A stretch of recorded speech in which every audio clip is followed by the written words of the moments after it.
Stop stream. Ow, Bennett. Ow. There we go. I'm streaming. Is my stream functioning, though? That's always the real question. It seems like it is. A whopping 3 viewers waiting. What a world. I had something wild, like 250 people watching the Jeff reaction stream at some point, which is ridiculous. Apparently I should do more reaction content. Reaction to reaction content, that is. So, anyways, I don't know. I get why reaction content gets views, but it's also, I feel like, the laziest form of content. But today I'm just gonna ramble, because that's what I do best. Hello world. I will wait for people to join before I start actually talking about things. Oh, and I should be more quiet because Panda Kex in my chat said I should be quiet. Because that was too loud. Hello. Anyways, yep, my thing is not working, so I cannot even see my active viewers. That's fine. Can this dashboard work? No. YouTube has this little pop-out dashboard, which I use for like a mini viewer for like, hey, how many viewers do I currently have? But the pop-out dashboard does not work. The normal dashboard does work, but I have to like alt-tab out for that or configure my windows in really weird ways. So anyways, doesn't matter to you, the viewer. I am just rambling about weird streaming on YouTube things. And just wanted to make sure the stream is functioning, and it seems to be, which is nice. So yeah, let's go, Bennett. I'm gonna talk about a lot of things this stream, probably. Including maybe this team, actually, which I maybe should not have shown, but you know what, now that I've shown it, I finally have an excuse. If you're on my Discord server, you already know about this, because I talked about it kind of on my Discord server. I finally have a really good motivation, two good motivations to build Beidou. She's been forever on the, I want to build her, but I keep on having other ideas and other like stupid things like building Kave that I've been prioritizing instead of, you know, the actually useful characters. Oh god, she's one of the characters that has like old boop jiggle physics. It's awful. It's so fucking bad. I hate that. Okay, it's fine. Whatever. It doesn't matter because I'll see her from behind most of the time, so it won't annoy me that much. Anyways, we're able to co-op while you yap. That I didn't consider that. Maybe after I do farming on both my accounts, maybe we'll do co-op. Okay. So, anyways, what was I saying? I'll talk about the Beidou team probably, but mostly I just want to talk about my vacation, which is probably going to mean there's nobody watching the stream, but it's fine, because who gives a about my vacation? Mostly me, but I'm going to talk about it anyways, because I want to talk about it. And, yep. So anyways, there's a really interesting Beidou reaction, or interaction with Yao Yao that I want to talk about, which lets me use Beidou as like an on-field DPS in a really, really interesting way. In the same vein, like, she basically functions kind of like Thundering Fury Razor does, or that Dory video. It's a very similar team format, but Beidou has more value to level up in general than someone like, no offense, Binge, if you're watching, Beidou has more value to level up than Dory as a defensive unit. One valuable thing to have Beidou leveled up for me is like she might be useful to play around with Arlecchino in Chevreuse teams or whatever, right? Or non-Chevreuse teams even. So that's cool. So she's a valuable unit to like level up as a defensive unit and like off-field emblem DPS build in general. But this context of using her is really, really weird. She's not leveled up yet, so I'm not going to be able to like properly show off the damage from it fully. And this is not even like the correct build. This is literally, I just started testing this a day or two ago. And I'm pretty sure Marshall Hunters, from my little bit of playtesting so far, is not the correct build for her. I actually think I think I've found a character where I really like using Thundering Fury on them. Almost always Thundering Fury is something that's like fun conceptually, but not worth keeping the character on. I think it actually makes sense for Beidou. But anyways, I'll get into it later. Sylveon's already down bad in chat. Why are people fighting over Beidou? Because it's whatever. I shouldn't even mention the boob jiggles. It's just a thing. I'm a fake woman fan. I guess so. Yeah. Anywho's what was I saying? I don't know. Yeah, I'll talk about Beidou more later because it's super interesting. It's really weird, the interaction. I spent like 2 hours testing the interactions, and Beidou was realistically the most interesting one. So I'll talk about that later. I'll add a note to my notes list of note things I can word today for the stream. I don't know what I'm going to talk about, but I only included Arlecchino in the stream title, by the way, because I figure inevitably I'm going to end up talking about Arlecchino to some degree, because I imagine some people are going to ask about her. So, yeah, we'll probably end up talking about Arlecchino. But on the list, I basically just want to tell the story of my vacation going to see the eclipse in the United States. I know a lot of my viewers are not in the United States, but there was an eclipse, a total solar eclipse specifically, that went through the United States. I went like up through Mexico, and then cut through like the middle of the United States, and then went into Canada. And because I have friends that live near Toronto, in Canada, which the eclipse was a little bit south of Toronto, but we went there, or I went there with my friend that lives in Minnesota with me to meet my friends in the Toronto area. And yeah. Anyways, I should fight this thing quick. Yeah, for people trying to join co-op, I guess it was a good idea. Someone said in chat to do co-op while I yap. I will, but after I do farming things, because farming is genuinely annoying in co-op. So, anyways, it's not anyone in particular's fault other than Hoyver's. So, you know. I'll talk about Beidou more specifically later. Just a teaser. Need to get you to watch the whole thing. I get like nothing for money for these streams, by the way, because I'm really bad at encouraging any form of like donation or incentive to donate, or like I'm a really bad live streamer basically for making it make sense. This is not me being like, please send me money. This is just me saying I don't actually make money on streams. So it isn't actually, I don't actually have a goal of trying to make me get as many views as possible on streams. They're just more something for me to vibe and talk about for things and show things that are previews for videos upcoming, or things that are not going to be in videos. And I might expand, as I mentioned previous streams, I might expand how I'm making streams in the future to take them a bit more seriously. Blah blah blah blah blah blah blah blah. I'm gonna take a drink of water.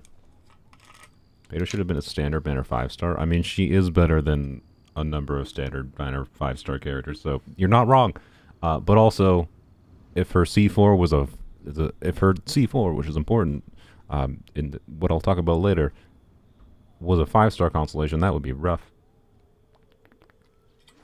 If you ever want to trade tactics, I'm always ready. A little bit of phlegm in my throat. Anywho's, let's get to the talking, but first we're gonna whack on this thing. Because I think I'm full on resin. Yes, so just farming for Beidou, which, you know, won't take me. Shut the door. This is taking a shower. Won't take me that long to farm. But Arlecchino is obviously going to be a little bit of a distraction. Not that much of a distraction. I plan on mostly farming for Arlecchino with these. So I think this will be most of what I need to farm the boss drops for Arlecchino, and then I don't plan to farm her artifacts. I'll probably end up talking about, oh, you know what? Okay, someone remind me if I don't. I will talk about some artifacts that I got. I'm finally done, not temporarily, I'm finally temporarily done farming Marsh's Hay Hunters. Like, since Marsh's Hay Hunters released in 4.0, I have farmed it on my main account. As long as I haven't been actively farming for, like, a character, which is obviously relatively often for my videos or whatever, I've been farming MH. Like, it's the only thing I've been farming other than when I need to farm for a character temporarily. And I am finally friggin' done. Because I got...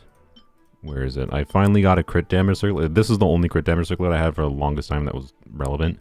And then I got this piece. I finally got a crit damage circlet with crit rate, which is not super important necessarily, but it is nice to have, because this means it makes it a lot more likely that I can just throw a crit damage circlet. Sometimes before, when I would use, you know, this circlet, I'd end up having like 30% crit rate on certain builds, like say a Charlotte build or whatever, that isn't using a crit rate weapon, like Widzith. If I'm using Widzith on Charlotte and then throwing this circlet on her, she'd have 30% crit rate.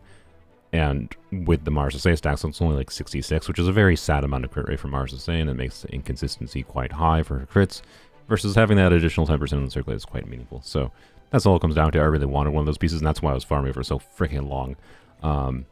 It actually took me that long to get one. I think I saw one other crit damage circlet that had a crit rate line, and it in like the freaking 8 months of farming this set, not 8 months straight, but you know, a long time of farming this set, and I only got one other crit damage with crit rate substat circlet, and it didn't roll into crit rate at all, and the other stats were garbage. It didn't have any attack percent or anything, so I threw that in the trash.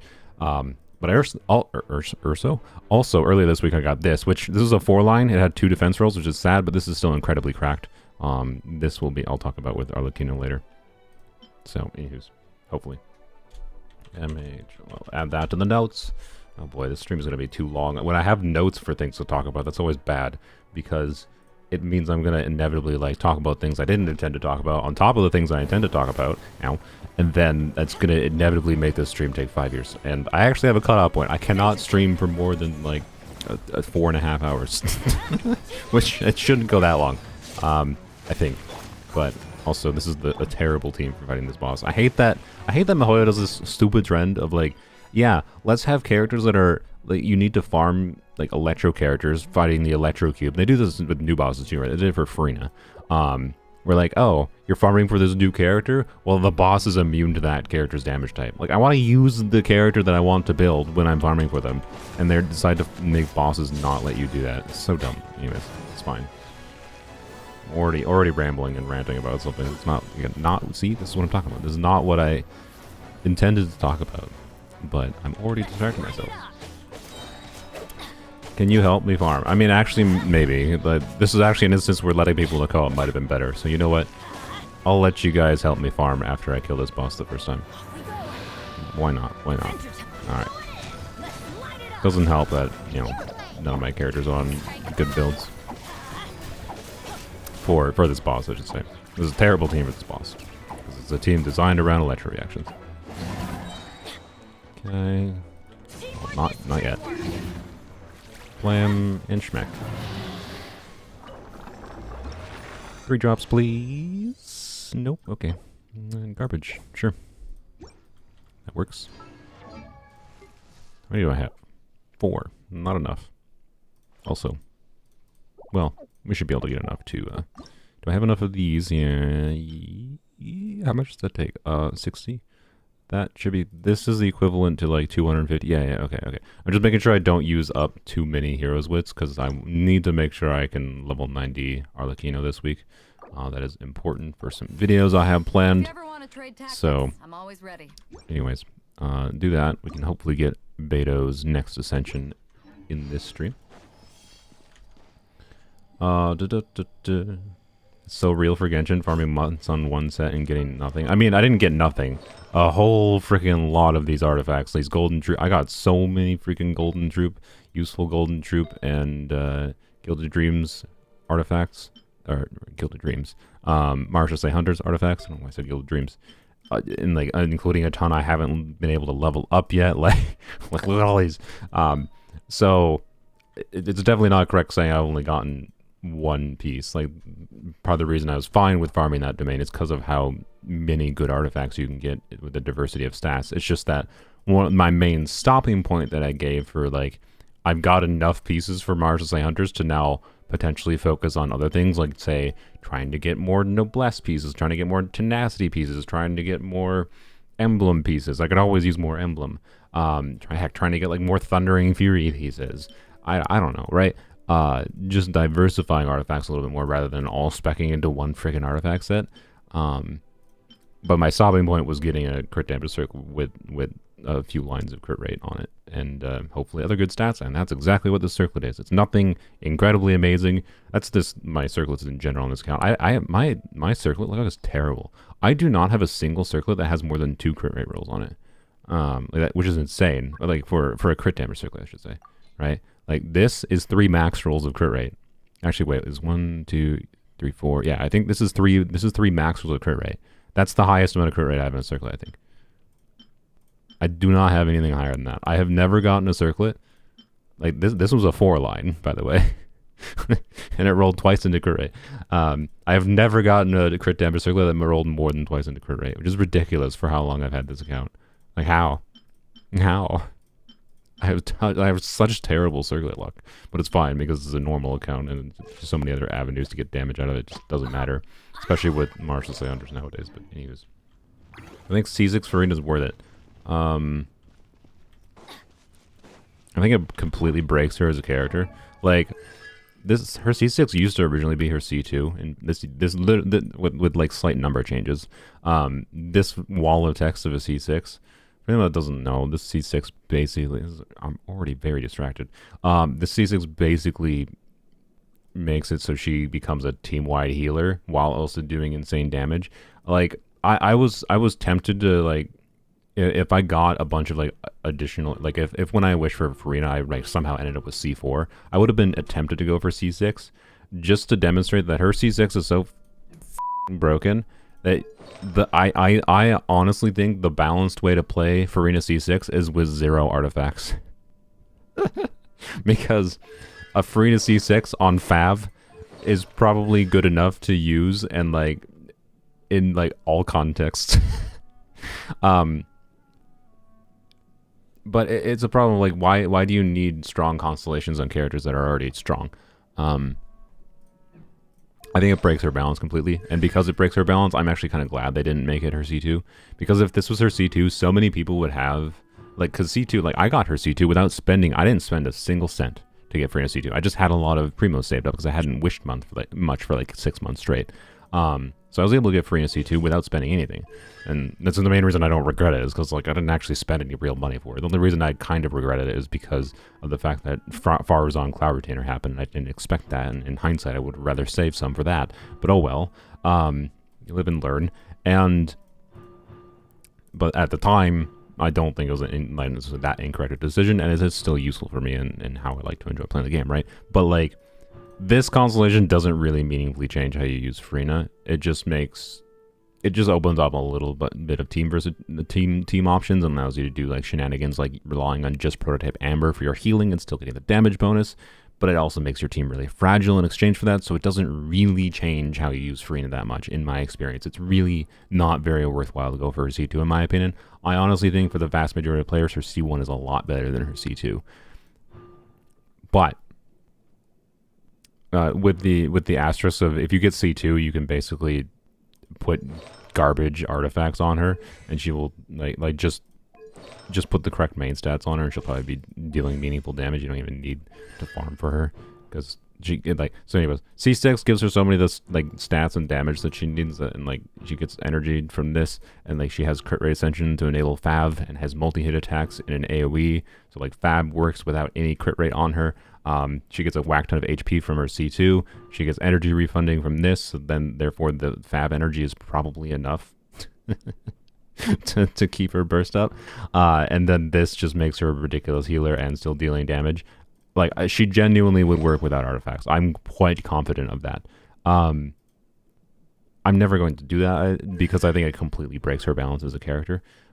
I shouldn't say I'm never going to do it necessarily because, I don't know, maybe. I'm not going to commit to anything. I don't know. I'm a bit of a high constellation hater, at the very least C6 hater. I think it's healthiest to at least pretend anything past C2 for limited 5 stars don't exist at this point. But it's an interesting constellation, is kind of all my point is. It makes her such a good team-wide healer, though, that like it completely breaks her balance.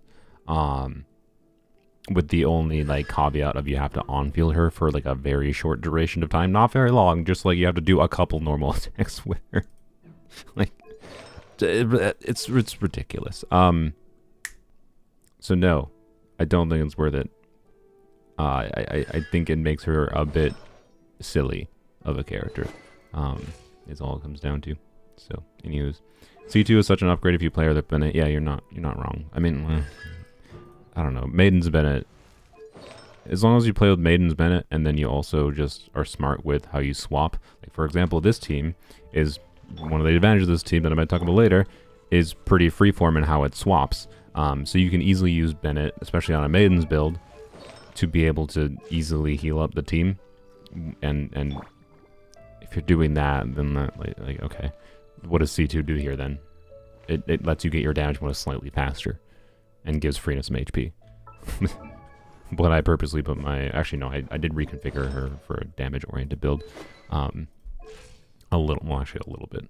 But that was for... I always put her on a poopy build or a supportive-oriented build for videos nowadays because it's just... That's what I care about her for. I care about her damage buffing, not her damage. Unless I'm trying to make her deal damage.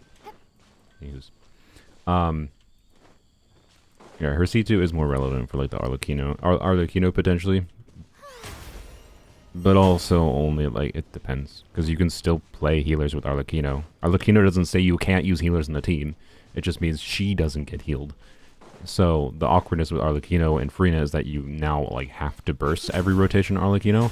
It's not actually that valuable to burst every rotation on Arlecchino necessarily, and it can be actively a downside depending on like contexts. But if you wanted to do Furina and Arlecchino together, a C0 Furina and Arlecchino can still work fine. You could still just play a healer, right? With Furina and Arlecchino, and then that healer is healing the rest of your teammates, and Arlecchino is healing herself. But yeah, the problem with Arlecchino and Furina is just the reliance on Arlecchino's burst is potentially annoying, and not optimal. So, it's an interesting way to build an anti-Furina synergy because she still has Furina synergy, but it's balanced in a way that I think is relatively appropriate. Anyways. Already talking about Arlecchino. I haven't started talking about my vacation at all. See, everyone's talking about.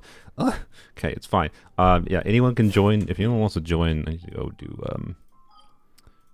my teapot. After I leave the teapot, if anyone wants to join to help me farm, by help me farm, I mean make it take longer to farm. Feel free. UID is in the bottom right. I am on the US, so if you don't have a US, sorry, NA, it shouldn't be a America-centric there. If you are an NA, you can join. Alright. I should buy these. Actually, no. I'm gonna save it for buying the transient resin. Go here and let's go do the ley line. So, what did I miss? Hu Tao is not the most goated character in the game. Try playing her in AoE multi-wave. Yeah, I agree. Hu Tao is I like and hate Hu Tao.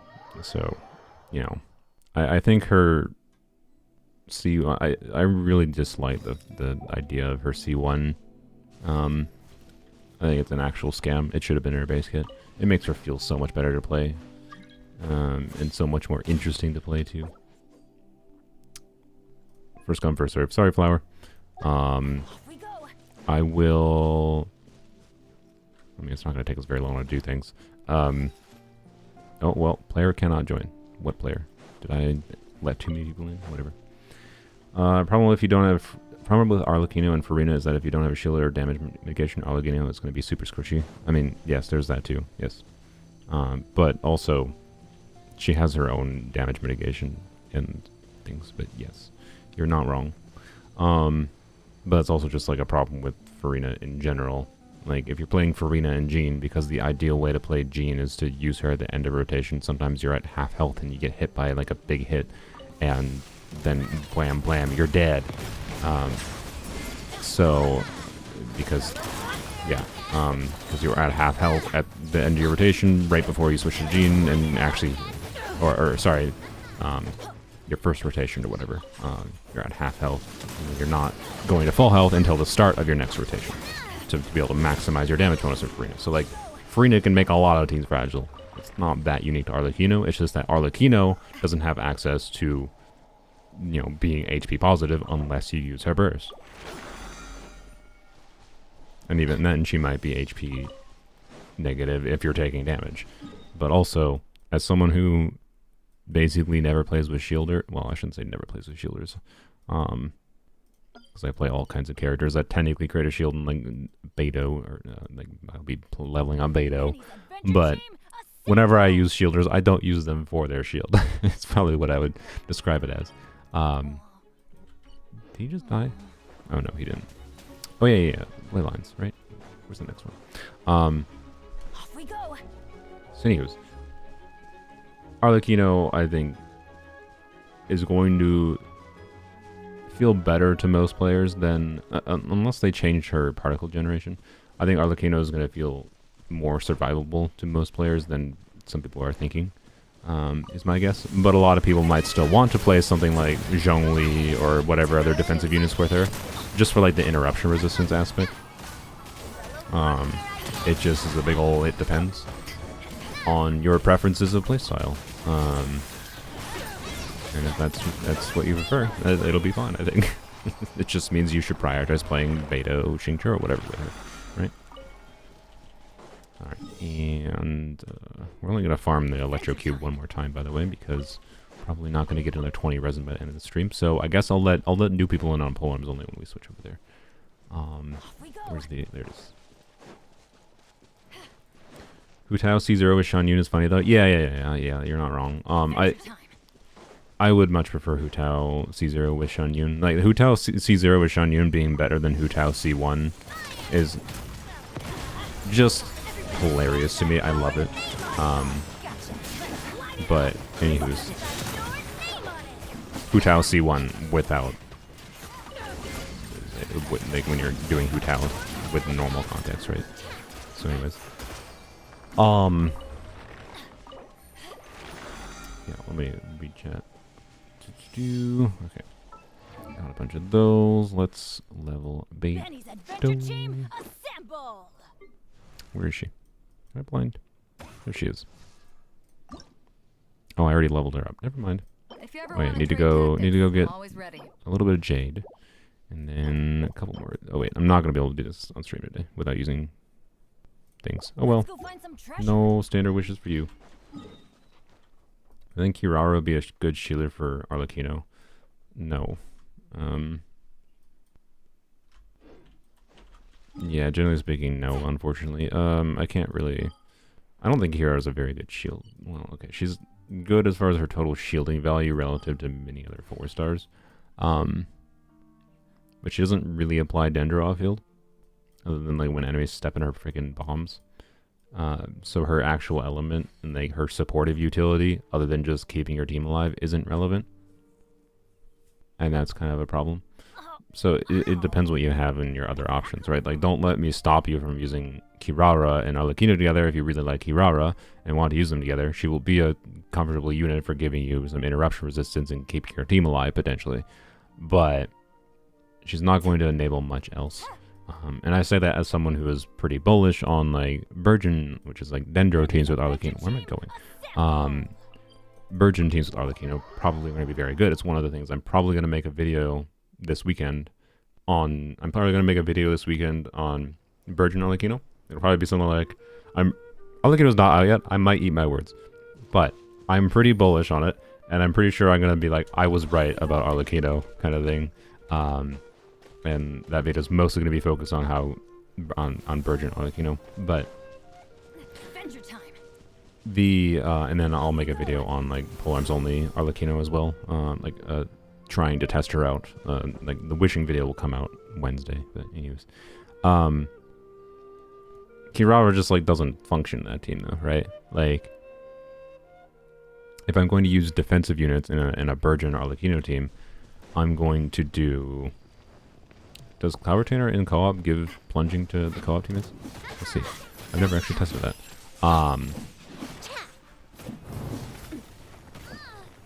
You need Dendro application off field. that's all it comes down to. And Kirara does not do that. And Arlecchino is your on-fielder for Virgin Arlecchino, so like... Yeah, I don't know. There is a new burning set, you're not wrong. Yeah, you could... I guess there is that synergy. That's really dumb, but there is that. Oh, I didn't even test the Cloud Retainer thing. So yeah, technically, if you're doing Kirara with Arlecchino, it might, I don't know, the new burning set is really weird with its uptime potentially, so I'm not gonna like recommend it, but technically that could theoretically make it easier to build your Arlecchino if you're obsessed with getting the new artifacts. Like if you're a newer the problem though is like Arlecchino is gonna be good enough on 2-piece combos and existing 4-piece combos of artifact sets that it's just like not that relevant to farm per set. And with the recent leaks, we are getting hints that the new Bond of Life set might actually be usable on more. Almost knocked over my water bottle. On more characters than Arlecchino, but I wouldn't farm it. Really. If you're someone like my account, right, where you have a ton of artifact options, I have so many 2-piece options. I have 4-piece gladiator options. And there's contexts where in Martial Say Hunters can make sense, like Virgin, which doesn't require you can do Martial Say Hunters without needing to use Furina. Point is, right, there's enough situations where Arlecchino can use artifacts and be more than competent and more than functional without her new artifacts. I don't think they're worth farming. But if you are anyways, for whatever reason, because like you're a new player, you don't have any artifacts built up, you know, or which even then if you don't, it's still not necessarily smart, because for a new player it's smarter to farm more resin efficient sets. So, you know, I don't know. There's basically no context at this point, like, where it makes sense to farm these artifact sets that are like niche to particular characters, unless you're just like that hyper, like you really like Navia, then yeah, go for freaking Navia's artifact set, right? Like that's when I think it actually makes sense. Otherwise, it's just basically a scam to make you farm resin inefficient domains to keep you logging into the game constantly. That's basically why it exists. Anywho's, yes, Arlecchino will work on the Gladiator set. She's probably one of the best Gladiator users in the game. Like Ayato is a pretty decent user of it, but you'll notice more value from like your good crit stats. I don't know why I clicked on Fremine. You'll notice more value out of your crit stats from Gladiator than you would on Ayato, just because Arlecchino has better ways to do big numbers. 4-piece Crimson should function too. Where's I'm blind. Gladiators all the way down here. So like looking at my Gladiators pieces, right? This is pretty good. I have a couple. Oh, I could finish leveling up this. If I need the ER, this could be pretty good. Yeah, I have a couple other pieces. I have this ridiculous piece, which I have to switch Miko off of. I have a whole bunch of other pieces I could probably level up. And like, I have not an HP. I have a good attack percentile piece with some ER. Do I have a Pyro Goblin on set? Probably not. No, sad.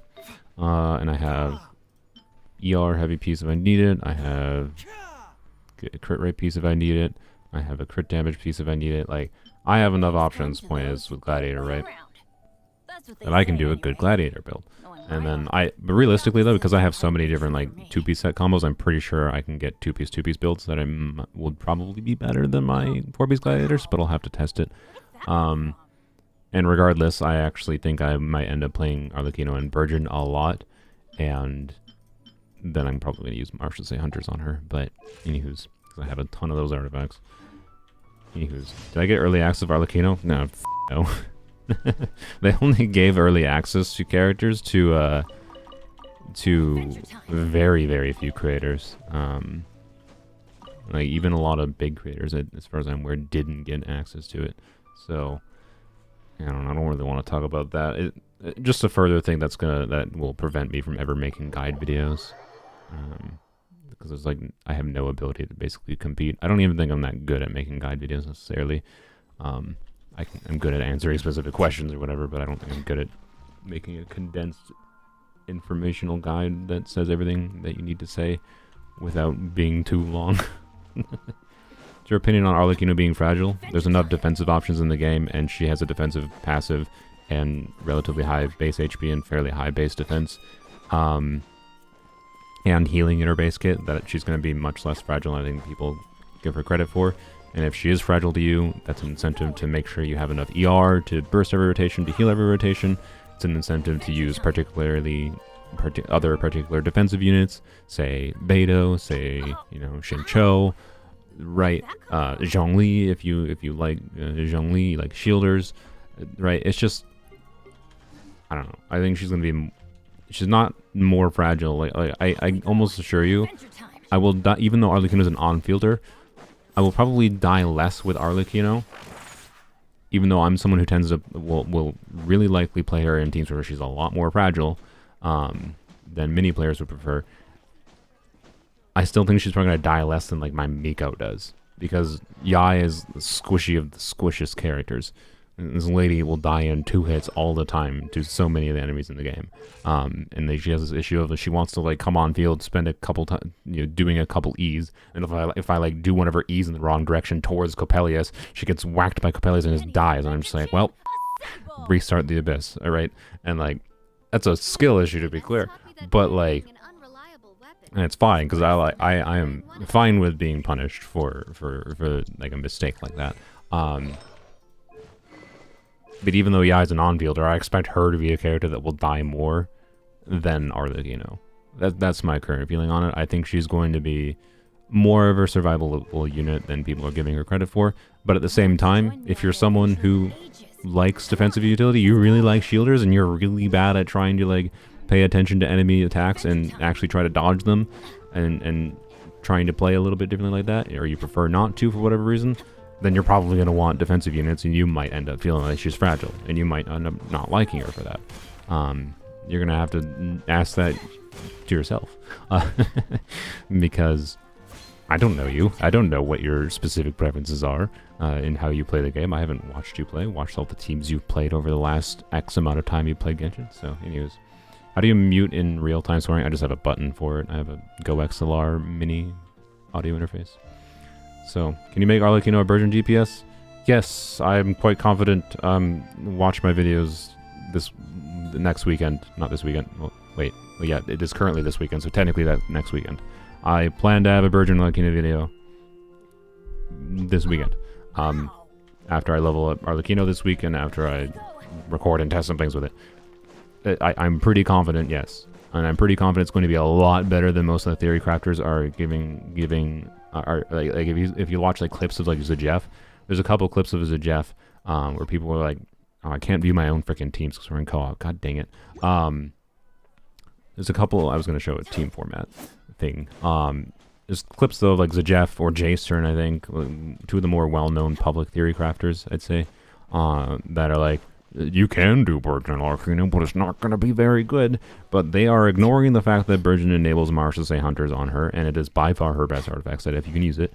And then it will make it a lot easier to build, and you probably are very likely to already have these artifacts.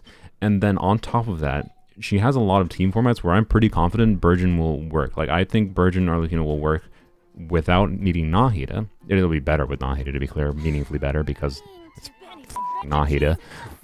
She's almost anytime you do a Dendro team, chances are the team DPS goes up a meaningful amount by using her. But that's just Mihoyo being dicks and not giving us any other support, Dendro supports that get anywhere near the tier of Nahida. Anyways, you're gonna have a number of options for different Hydro teammates, including like Xingqiu for defensive utility, including Nahida, Dendro Traveler are probably gonna be the 2 main Dendro options. Are probably the 2 main ones I'll test in the video, because if it works with Dendro Traveler, it'll work with the other Dendro units. But Dendro Traveler is still somehow one of the best Dendro supports in the game, because Mihoyo only wants you to pull Nahida.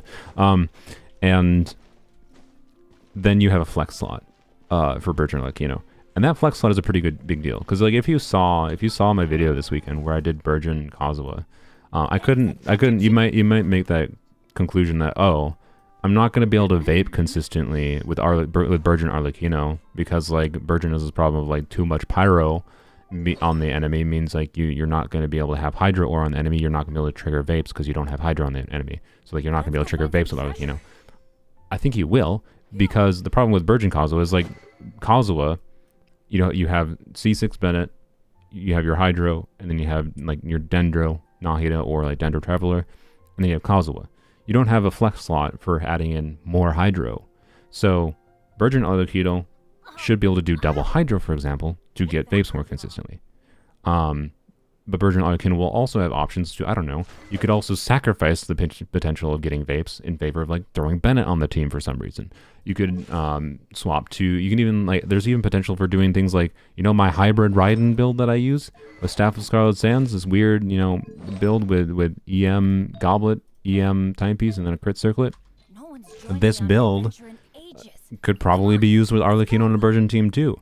Again, might not vape if you're not doing double hydro, but like, it has enough flexibility for swapping around the different teammates, but still make it functional, and enables her to use an artifact set that makes it a lot easier to build her and get damage out of her, to get damage out of her, and potentially a much more high ceiling too, by enabling like 100% crit rate, 200 and whatever crit damage builds.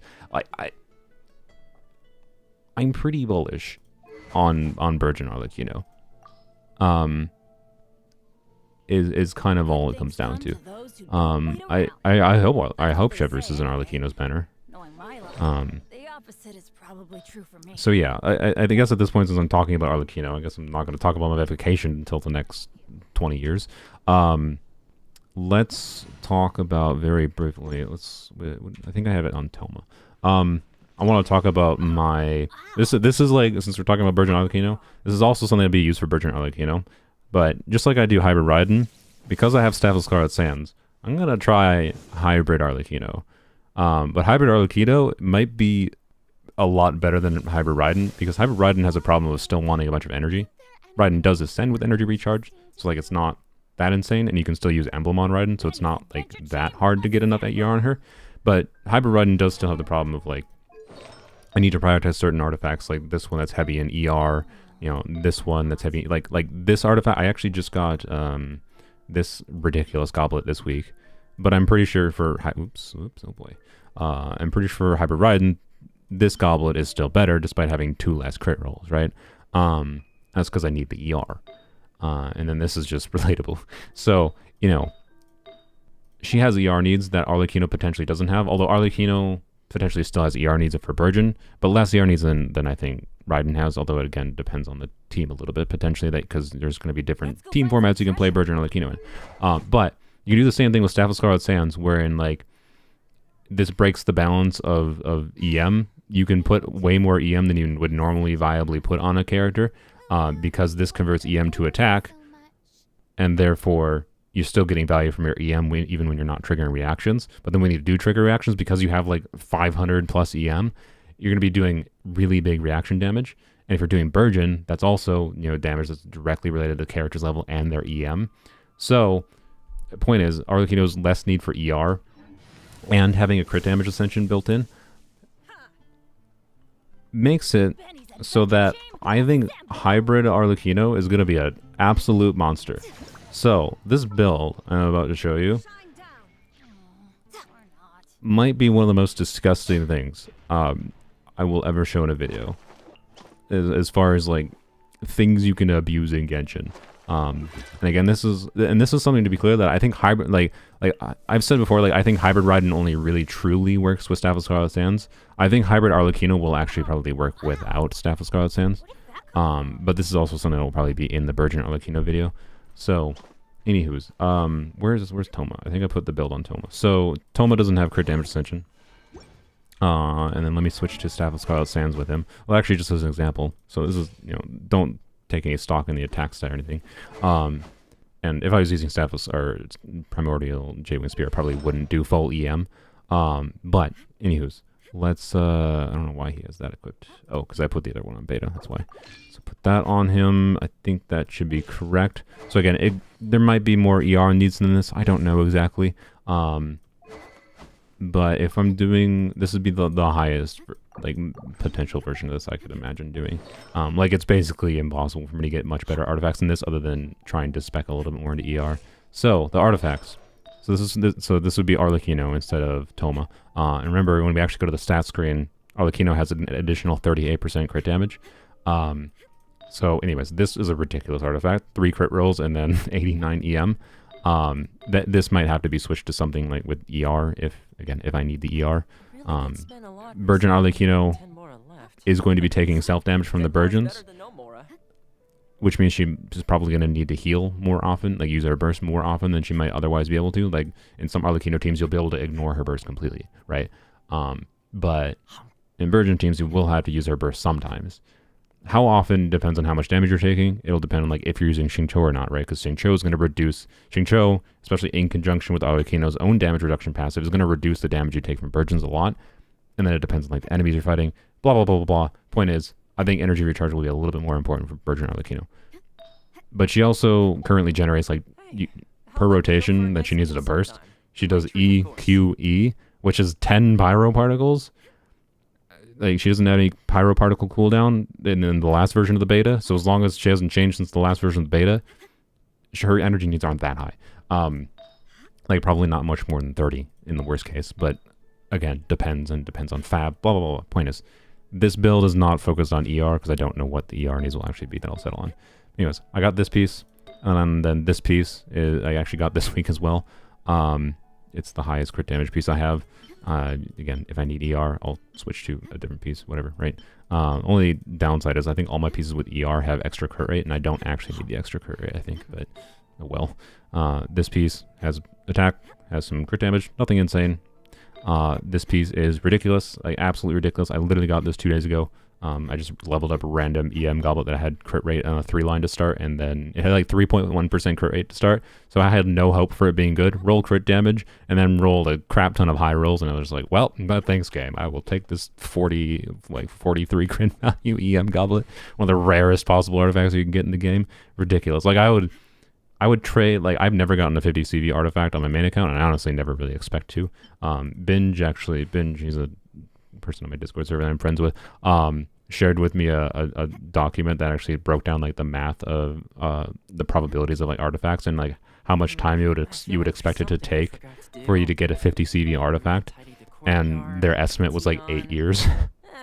Once in every 8 years you'll get a 50 CV piece.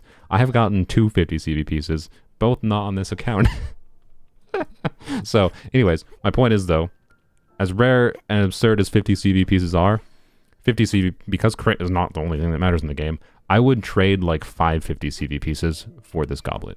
I would much rather have this goblet. Anyways. And then I got this circlet that I mentioned before, which is sad that it didn't roll 40 CV as well. Oh well. It's 1 crit roll. It doesn't actually make that much of a difference. Also, if it was crit rate, I would think I actually would be overcapping crit rate, because its crit rate is at 62%. So this means I will have a 98% crit rate Arlecchino with like 205 crit damage. So, you know, very consistent crits, to say the least, when she's taking self-damage to trigger the crit rate passive, at least, which should be pretty constantly, although it might be a little bit reliant on Nahida. I'm not sure. We'll see. I'm not 100% confident, because when you're adding a ton of reactions to the mix, it's really hard to, like, try to do on paper to see, like, when the layering of when applications apply to an enemy to make sure, like, this will work as I think it will work. But based on my previous experience with Virgin, I think it will work. So anyways, should be able to get consistent crit rate stacks, take a little bit of self-damage. This is a 650 EM build.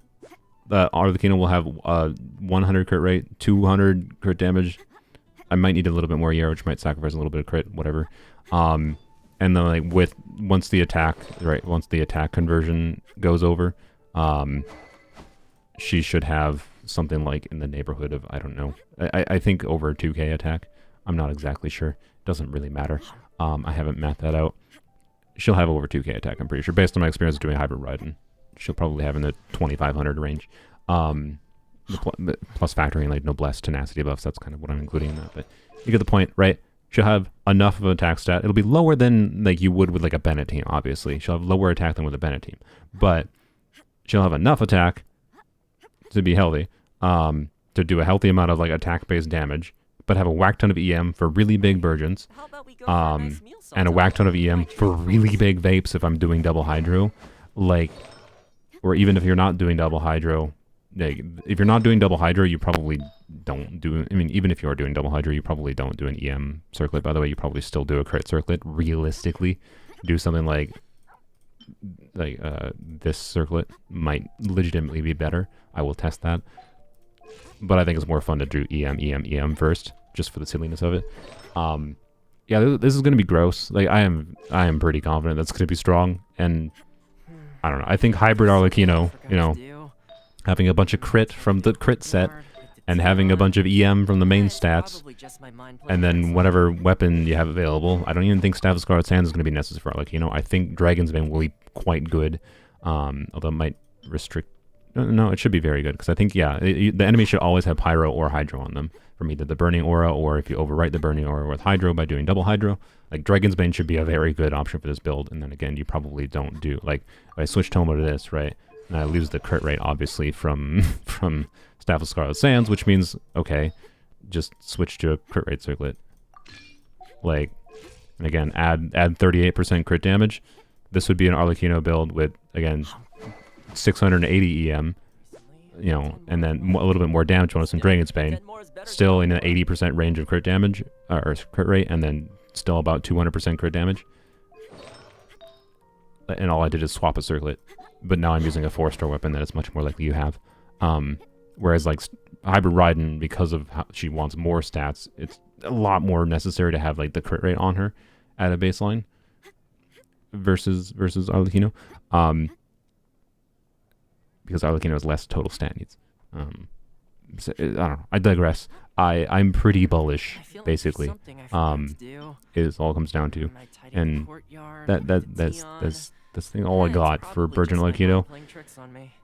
We'll see in a week's time. I'll have a video up by this time next week, hopefully, actually testing this in a video, and going over it in an edited form, slightly edited, probably still would be rambly, and we'll see. I could be wrong. I might end up eating my words. But I also think I have enough experience with this game at this point, and enough experience doing similar things, that I'm pretty confident I'm right.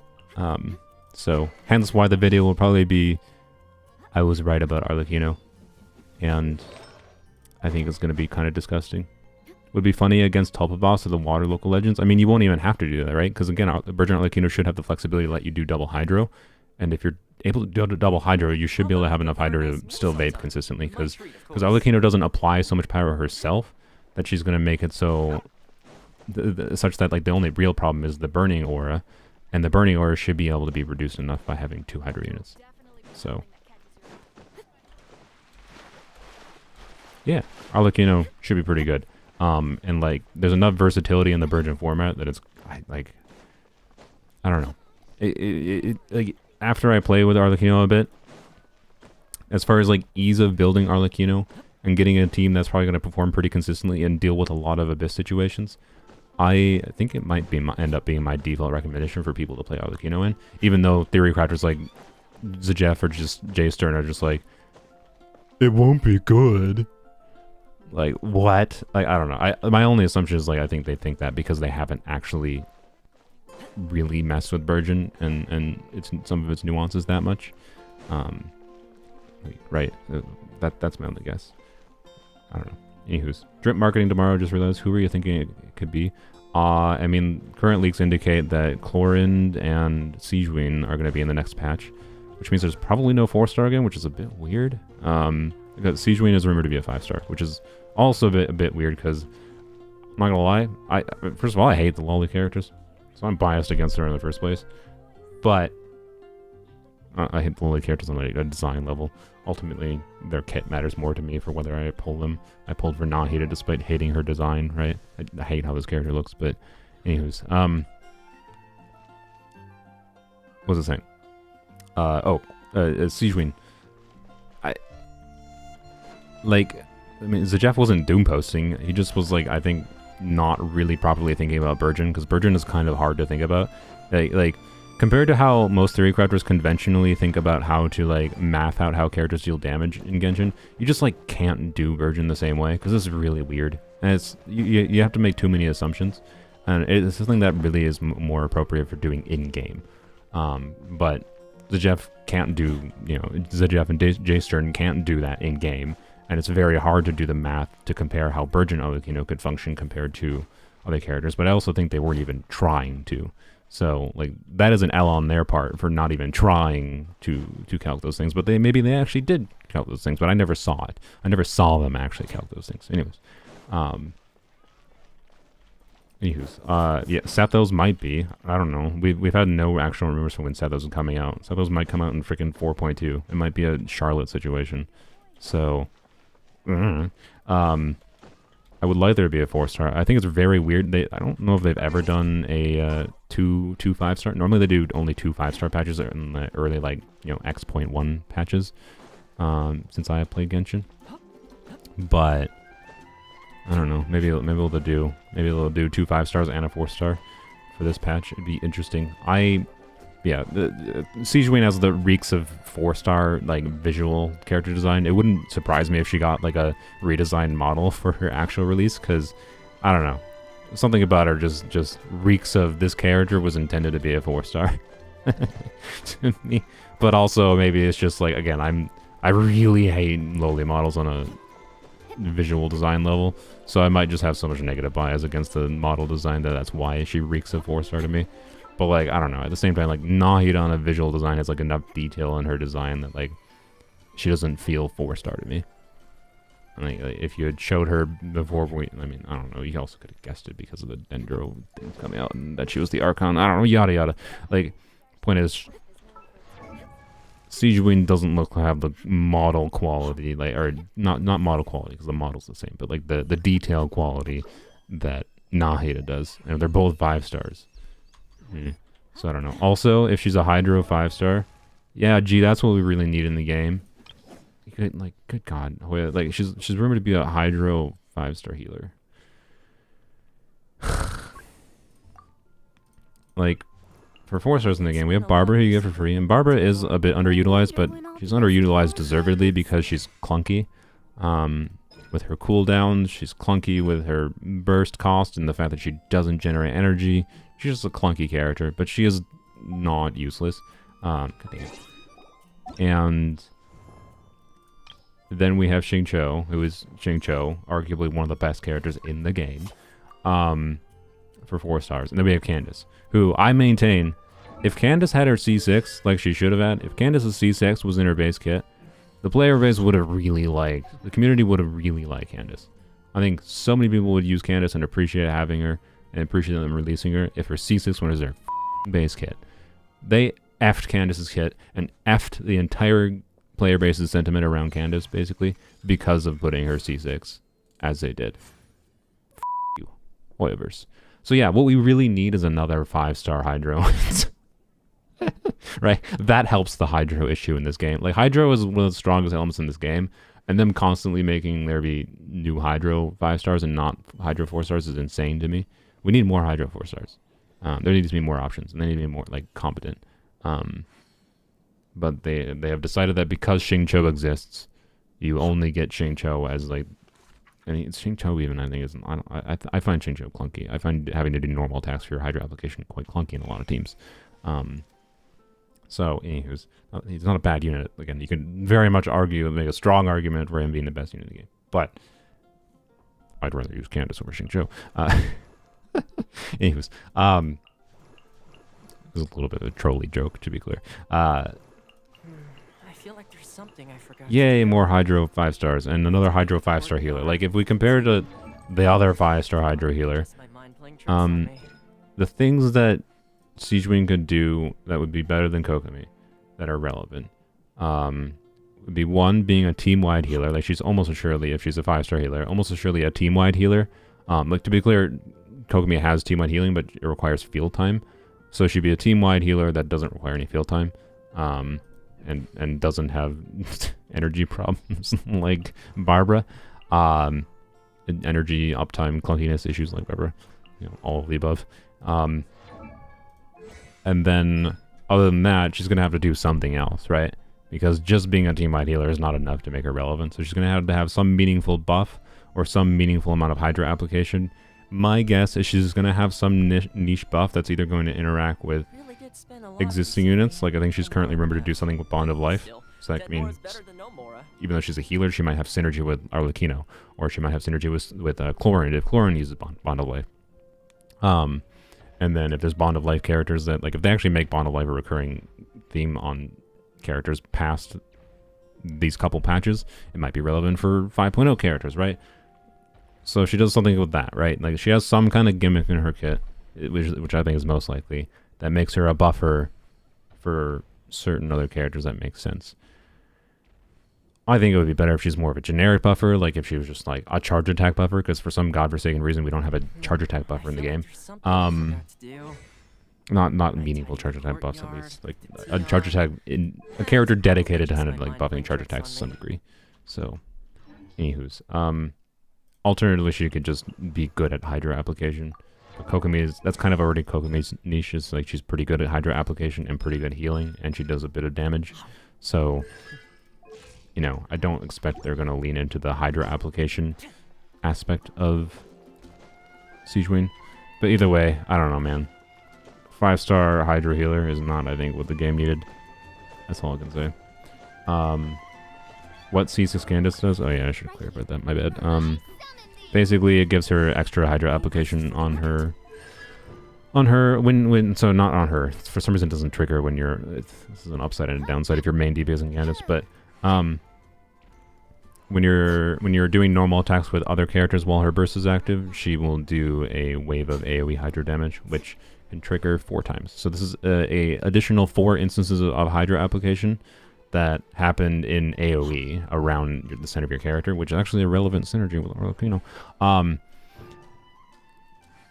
Yeah, that the 4 additional instances of Hydra application in conjunction with the fact that she has 3 instances of Hydra application that you can control the timing of from her burst and her baseline kit, and in addition to the Hydra application from her skill, and in addition to the fact that you can potentially get extra Hydra application out from the fact that she infuses Hydro, makes her a more functional Hydro unit than many people give her credit for.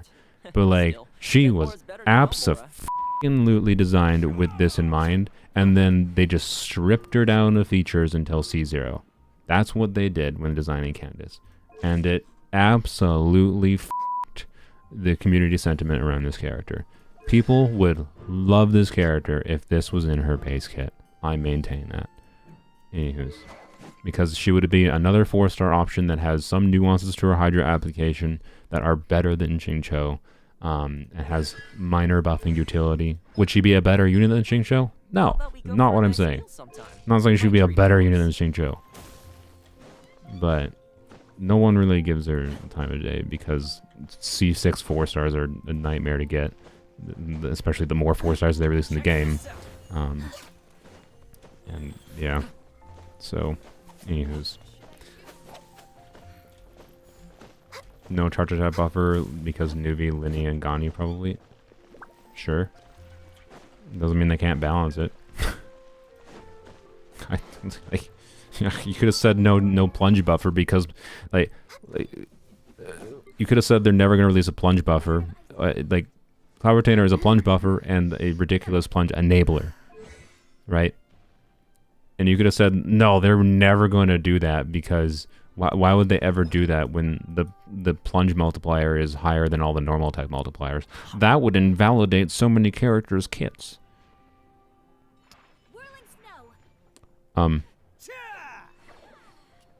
They did. So, yeah, I don't know what to tell you. Like, they released Cloud Retainer, who not only enables plunging to enable you to get that high multiplier, she also buffs it a meaningful degree, and is also a really good healer. She's a really good defensive unit. I disagree with some of the specifics on how they designed her, but at the same time, they made her. You can't tell me they'd be willing to make this character and then not be willing to make a charge attack buffer. I don't know. Like, I know what you're saying. Where like, yes, some of the strong units in the game get stronger. Also, Ganyu could really stand to be stronger. She's not very good. But yeah, I'm saying Ganyu is unusable. She's just as usable as basically any other unit, but Cryo is not in a great I state. feel like there's something I forgot to do. I Yes. tidied the courtyard, put the tea on. It's probably know. just my We'll mind see. playing tricks on me. We'll see. Mihoyo is weird, yes. Alright, I think that's all I need to talk about with Arlecchino, I think, unless I missed anything else. Hydra is, yes, definitely the premium element. At least she'll have a gun, true. Honestly, you know what, like, unironically, one of the most fun things in recent memory for me has been the fact that Chevreuse exists and has a gun. Like, having Chevreuse on a DPS build, okay, she is still on, is she? Yeah, she is still on her DPS build. What? Good lord, I have some ridiculous artifacts on her. This character, like, being able to, like, to be clear, it's really only relevant to start speccing her DPS a bit when you have her C4. It's why I ended up with C1 Raiden, because I was like, I really like this character, she's super fun, I want her, like, I used her C4 before on polearms only before deciding to wish more on the Raiden banner, and that was also part of the reason I ended up having to spend money on the Shanyu banner. Oops, oh well. I want the things I want, and it ended up making me spend money because I made too many bad decisions in a row. Oh well. Yeah, this C4, like, using Chevreuse to just go bam, and like, I think in my polearm, yeah, actually in my video I posted today with Hu Tao, you can see me doing, I think, 3 shots of it really, really rapidly. Let's see if I can. Oh, I wanted the flies. See if I can do it here. I have to heal up a little bit. I hope there's enemies nearby. We need an Animo Shielder. Yeah, Animo Shielder would be kind of nice. There's a number of archetypes in the game that would potentially be relevant to exist. A Hydro Shielder would have been more relevant, genuinely, than another Hydro Healer. But, like, they seem to be resistant to doing shielders in certain elements, which can be fine. That can just be a balancing aspect to certain shield or certain characters and elements in the game, like an incentive to use. I had to wait for my cooldown. Just as an incentive to use other types of characters, right? And that's fine. So, anywho's, let's see if I can do this really quickly. Do this. I wasn't trying to aim at any characters, but, like, man, her quick swappiness and satisfaction of being able to just do bam, bam, bam. It feels so freaking good. Like, it feels like you're shotgunning things. So, like, more than any other character in this game, Chevreuse she doesn't feel like a polearm user. She feels like a gun user. It's so fun. It's so fun. I mean, I like Chevreuse a lot. I really hope she's on Arlecchino's banner, because I do really want her C6. It's not gonna, like, crazily change the experience or my opinion of Chevreuse or anything. I know what using C6 Chevreuse is like. It's a good constellation, but also not necessary. I think Chevreuse is one of the best designed characters they've released in a while. At least it's 4 stars. She's very functional at C0, but has fun and useful, interesting constellations. So yeah, it's genuinely my favorite character they've released in a long time. And, like, I was looking forward to her releasing, and then she ended up exceeding my expectations when she released as a C0 4-star. Ridiculous. I love this character. Anyways. Meanwhile, Siege Queen is going to be a 5-star Hydro Healer. Okay. Most interesting thing in the game, am I right?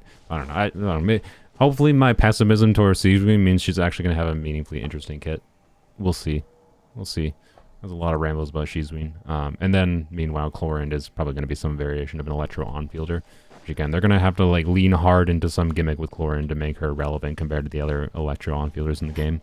So I don't know. I might get them both, depending on how the Arlecchino wishing video does. So how many viewers do I have? Okay, so most of my viewers probably already heard me talk about this, so I won't talk about it much, but I decided to do the what does $2.99. I didn't actually spend $2.99.97 myself because I had some of it sponsored by Pound's Bargains again. So I only spent $160. But if you were just going to top up yourself, I spent the equivalent. I did 3 of these top ups, right, for Arlecchino. And that's just to put, like, real money. I didn't actually have to do that. But that's just to put real money on the line for the concept of the video, right? So putting real money on the line, putting $300 equivalent, $300 worth of wishes, even though I didn't actually spend $300 on it, on the line for the fun of the video. Because if that video does well enough, like, it's going to have to do quite well, to be clear. Like, better than I'd say my wishing videos do on average. It doesn't have to do quite as well as the what does $300 get you on the Chronicle banner that they had at the start of this patch. But it has to do quite well for me to justify spending the money on it. And that might be my business excuse, though, to just get, like, every new character they release. So I might get them anyways, even if I dislike either of their kits. Because now I have a potential business excuse, too. But, I don't know. I'm not optimistic. We'll see.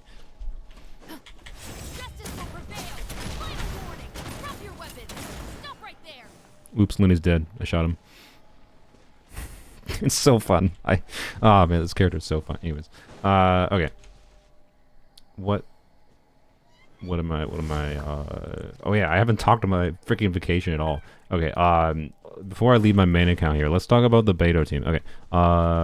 Thanks for just hopping around on stream. For joining. Need to show some stuff in single player. I can't spell. Bon voyage. I will try to let, okay, mates Plort Zandik. When I go to polearms only, I'll try to let new people join in, but you have to use a polearm character, okay? When we go to polearms only. And on polearms only is when I'll actually talk about my vacation, I think. So, this Beidou team. I want to talk about this because it's really, really interesting. And maybe I shouldn't talk about it because someone might steal my video idea, and because this video is probably not going to come out for like a month at least. Since I gotta level up. You know, I'm gonna work on Arlecchino things. There's gonna be potentially a week or two of Arlecchino content, and then I'm gonna have to still level up these characters a little bit, and blah blah blah blah. But let's go. I'm not gonna go to the Abyss because they're not. This team is gonna be heavily dependent. Like Beidou needs to be level 90 for this team.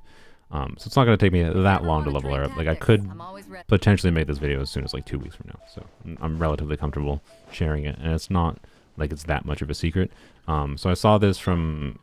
I just happened to join as. I don't usually watch the Jeff streams, but I happened to join as the Jeff stream. Is he streaming today, by the way? Because I am tempted to abuse my power as a streamer to like have you guys go and tell him. He responded to my message on Discord and he accepted my friend request, which was a mistake. No, he accepted my friend request on Discord, and oh, he's not streaming right now. Okay, and I was like, hey, because he reacted to my polearm only stuff and liked it. And I was like, hey, if you're interested, I think it'd be kind of cool and fun to see you, you know, do some theory crafting on my account and trying to play on the polearm only account and see how hard it is for you and whatever. And he's like, yeah, that's a cool idea. I'll let you know. And then I kind of hopped in his chat a couple times through this week, and I was like, hey, Jeff, you're not doing anything other than really boring content on stream, like doing what I do and just talking about random bullshit, then being like, oh, chat, I don't know what to do. And then he goes and like watches a YouTube video or something with the chat. And I'm just like, bruh, I'm literally actively in the chat and being like, hint, hint, hint, hint, I'm available. Whatever. He's not streaming right now, so we're not going to do that. But I might stream later this, like, if he's streaming tomorrow, I might do a stream tomorrow, and we might try to peer pressure the Jeff to play on polearms only. he might get mad at me for that, so I don't know. Well, if we're going to do that, we're going to do it, like, creatively. Like, I'm not going to, like, have you guys raid him and be like, play polearms only on Saluta's account. It's going to be more like, hey, the Jeff, have you... Have you been thinking of, like, polearm units lately? And, like, have you been thinking of, like, the Candace Arlecchino synergy lately?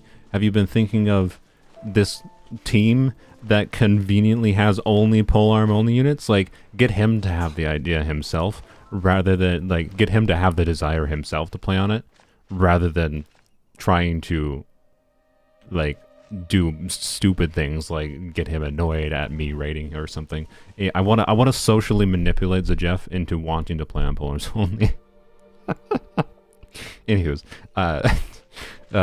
morally dubious maybe, but I also it's also just like I think better than just being an asshole and being like, hey chat, go over here and yell at the Jeff. Like, no, I'm gonna try to tell you to go over there and just talk about things in ways that makes him think about it on his own. That's the sneaky approach I got. Anyways, what am I talking about? Oh, the Beidou team. So, Beidou. So, She's an interesting character in general. She's a very good defensive unit, potentially, let's say, I don't know, for Arlecchino. She has like damage reduction in her burst. This is only level 4, right? So she has damage reduction. She can give some interruption resistance, and she has interesting parry mechanics, and she has meaningful potential damage in AoE situations, because at least if you have her C2, because her electro attacks can bounce to different targets. But she has this very interesting C4, where upon being attacked, Beidou's normal attacks gain an additional instance of 20% electro damage for 10 seconds. Now, that 20% electro damage is not, it is not a, let's see, where do we go? Let's just go over here. It is not an infusion. It is an additional instance. So, we'll go let her get hit here. Hello, sir. Please whack me. Alright, and you can see her claymore started sparking, right? You can see she does electro and physical damage, right? So that's the additional instance of electro. That's a lot like Razor, isn't it? Right? If you ever want to trade tactics, Where's I'm Razor? always ready. There we go. So Razor, his whole kit is kind of built around that, wherein like you use his burst, and when you're using his burst, he starts to do electro damage and an instance of electro damage on top of the instances of physical damage. Notably, this means you can do an infusion on Razor. So like Zajef made, this is why I started talking about Zajef, because I was thinking about it, and this is where the idea came from too, because someone in his chat or something he was watching said about the Yao Yao interaction that I'm going to get into in a second. And this is where the idea came from. So he didn't have this team idea. I had the team idea. But the team idea is related to stuff learned from Sujat. Anyways, so he does physical damage and electro damage at the same time. You can use an infusion, most notably C6 Bennett, to have him do pyro damage and electro damage at the same time. And in conjunction with doing dendro things and hydro things, you can have a whack ton of different electro reactions happening constantly all the time. You can have overloads, you can have blooms, you can have burgeons, hyper blooms, you can have burgeons, you can have electro charged, you can have like a lot of things, right? It's just a lot of reactions constantly happening. The reason I've never leveled up Razor for that is just because Razor basically has to be level 90 for that. It's good and it's interesting and fun, but also Razor has to be like completely on-fielded for that, and that's kind of annoying. This team has some of the upsides of the fact that Beidou can do things off-field, right? She has her off-field, you use her skill and burst, right? And she has her arcs that will go and do things when she is not on-field. And that means this, compared to Razor, will have a lot more free-form nature. But you still might be confused how that works, right? Because I haven't explained the actual interaction, because like, how am I going to truly enable this to on-field Beidou if getting this additional normal attack instance of electro damage requires her to take damage? Because, you know, especially because she's a shielder, you're not going to be always taking damage, right? So how do you make sure she always triggers that? Well, Yao Yao is one of the weirdest interactions in the game. Yes, it's Hyper Virgin, basically. But Beidou can be built for crit still. Which, compared to Razor, you wouldn't normally build Razor for crit this way. But in the video I actually make, I will be playing around with a bunch of different potential build options. Her build that's currently on her is a crit focus build, Marsha says. Well, I removed her artifact at some point. Versus a EM focus build, but realistically it's probably going to make more sense to put her on an EM focus build. Anyways, I'm currently thinking that Thundering Fury, 4-piece Thundering Fury with an EM focus build is probably going to make the most sense, but we'll see. Anyways, Yao Yao has this weird interaction where Yao Yao spits out her radishes, right? Apparently, for some reason, when your character gets hit by those, she has the electro on her. That counts as being hit for her C4. So, as long as you're making sure that she'll get targeted automatically if she's at low enough health, or you're at least, you know, going near enemies when you have Yao Yao active, right? Because they won't, when there's enemies around, they won't normally be scattered around like that. She will have the additional instance of electro damage. So Yao Yao with Beidou enables consistent uptime. Enables consistent uptime on her C4, which makes her be able to do those razor things, but she has the benefit of being able to be off-field and do things off-field, which gives the team a lot more freeform rotation, right? And freeform rotation is just nice for making teams feel good, in my opinion, but also it's nice for things like, I don't know, you can use Furina and you can use Bennett together, and you don't even have to use Yao Yao's burst in this team, you just use your skill. Because Bennett is your primary healer, right? So the general team, I don't know what the ideal rotation would look like, and Furina is not necessary, by the way. I will probably play around with non-Furina variations too. Particularly Furina is less necessary because if we're not building any crit on Beidou, then having Furina for the damage bonus is obviously a lot less relevant, and it would be more relevant just to like put in some other Hydra unit. So you know, you get the point. It's just, I think, interesting to try to consider going down the path of using Furina for her damage bonus. Anyway, so the general interactions would be something like, you know, use Furina. Things are gonna die before I even able to do anything, right? Use Beidou, do Bennett, and then, you know, switch to Beidou, use her burst, and then start doing attacks. And she's doing pyro normal attacks while doing electro instances of damage, triggering all the reactions, and you know, you can pretty freeform switch and heal up things. And I don't know, let me go see if I can fight something that actually is going to take damage. And you can see it function. So the amount of damage you're seeing will not be the same as when this is properly being done, because Beidou is not leveled up enough, because a lot of the damage is dependent on Beidou's just base level and amount of EM, and she both is only level 70 and does not have enough EM right now to see meaningful damage from that. So, anywho's, let's go heal up quick. What's going to be better, Arlecchino C1 or Arlecchino and her weapon R1? C1.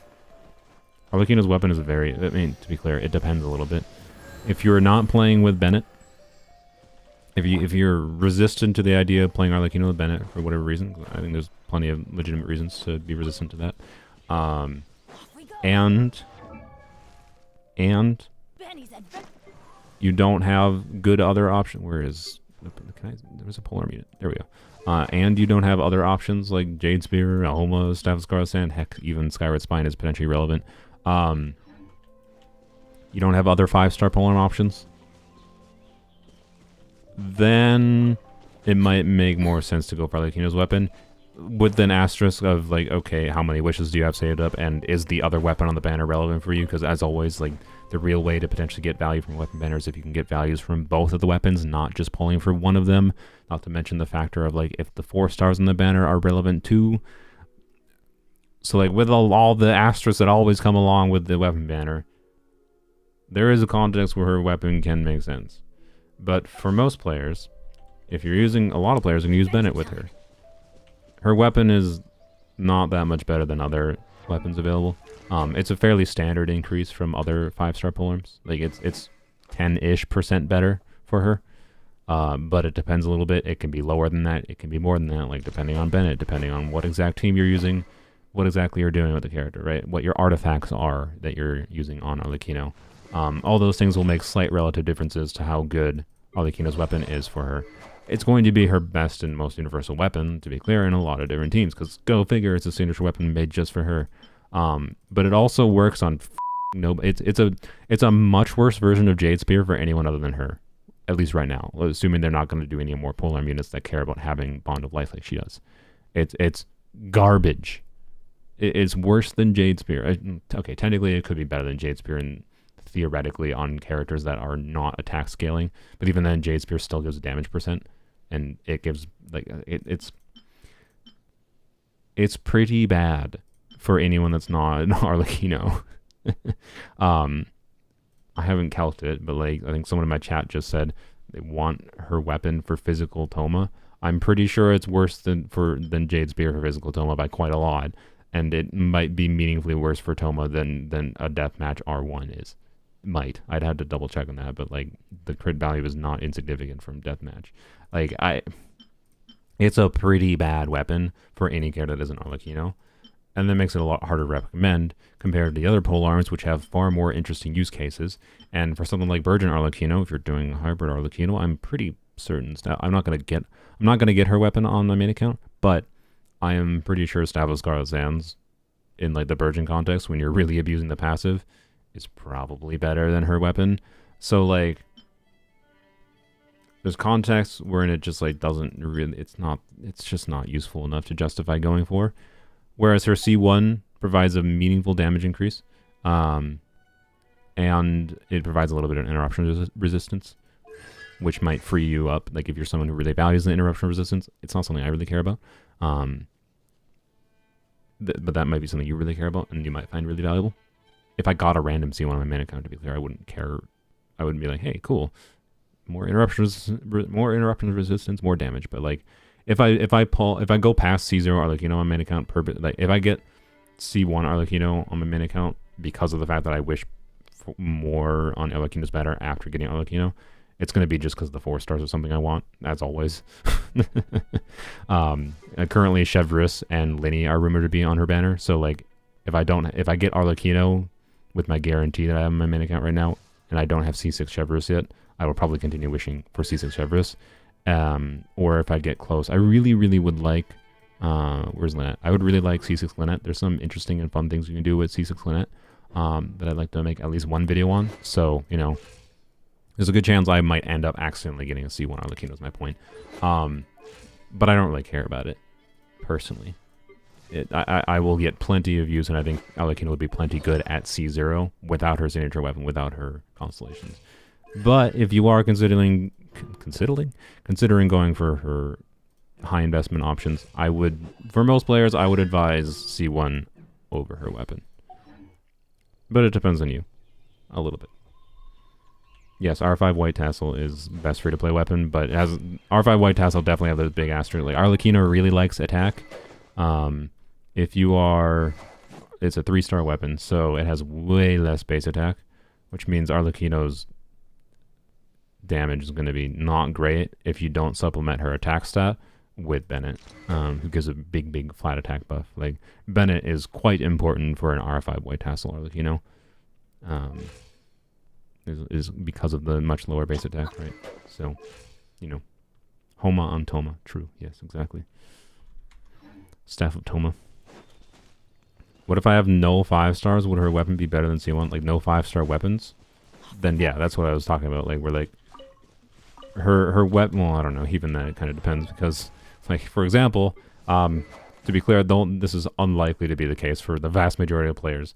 But there are, like, maybe 2 players out there where, you know, if you're playing her with a bunch of leeway characters and you have made the mistake of wishing too much on one weapon banner in the past, or the weapon banner was just weird and gave you a ton of lithic spears, and you have a high refinement lithic spear, from what I understand, I think this was from Zajeff's pre-release video, so I'm trusting his math, is like the same as a Jade Wing Spear, like an R1 Jade Wing Spear. So... And then there's Dragon's Bane, which is really good for like the Vape context or Virgin context. And there's this, which is also really good for Vape or Virgin context. Less good for like the Chevreuse context, right? And also like Deathmatch exists. And Blacklight Pole exists. Like, I don't know. She's going to be strong enough at a baseline that I think what specific weapon you use on her is not that important at the end of the day. Like, I think she's going to feel pretty good with a decent build regardless. And ultimately, she's going to, like, her exact performance is going to vary much more heavily based on, like, the teammates you're using with her than it is based on what your weapon is on her. So I don't know. Like, yes, if you don't have any 5-star polearms, it will make more of a relative difference to get her weapon. So if you don't have any 5-star polearms and you don't have any, like, 5-star bows, Linny's bow can be a pretty good, like, stat stick for official, for example. But, like, Linny's bow is invalidated, like, in my opinion, kind of as a generic stat stick as soon as you get a single copy of Skyward Harp. Which, by the way, I got my 4th freaking Skyward Harp recently. Skyward Harp loves me. I am probably going to end up with an R5 Skyward Harp for official eventually. I'm keeping it unleveled for now just in case I want it. But, like I can tell, as someone like Thundering Pulse is a decent generic stat stick bow, too. Since I got it, I have never found a use for it. Ever. It was really dumb for me to wish on that banner. The only reason I did was just because I believe my friends were watching at that point, and I got lucky with the 50-50 win or something, and then I was just like, Here's proof that I don't get lucky and I wish in the weapon banner, and I did not get lucky in the weapon banner. I got Thundering Pulse. Useless to me. Utterly useless to me. Never have used it. Like, Lenny's weapon's kind of in a similar state. It's a little bit better of a generic stat stick, I think, than Thundering Pulse, but, like, not that much better. So, like, again, it depends. If you have Lenny, obviously, or if you have, you know, no other 5-star bows, and like Fischl might really appreciate Lenny's weapon as a stat stick weapon. Or other bow characters, too, obviously. You can get more relative value from it, potentially, than continuing wishing for constellations. But also you gotta factor in the value of, like, the 4-star constellations, right? Like, if you think you'll get value out of Chevreuse constellations, it might make a lot more, assuming Chevreuse is on the banner. She's currently rumored to be on Arlecchino's banner. We'll see. I think they'll announce that. Wait, actually, I thought they would announce that normally today, but they didn't. Okay, they'll probably announce it tomorrow or Tuesday. Annoying that they didn't announce it yet, but whatever. You get the point.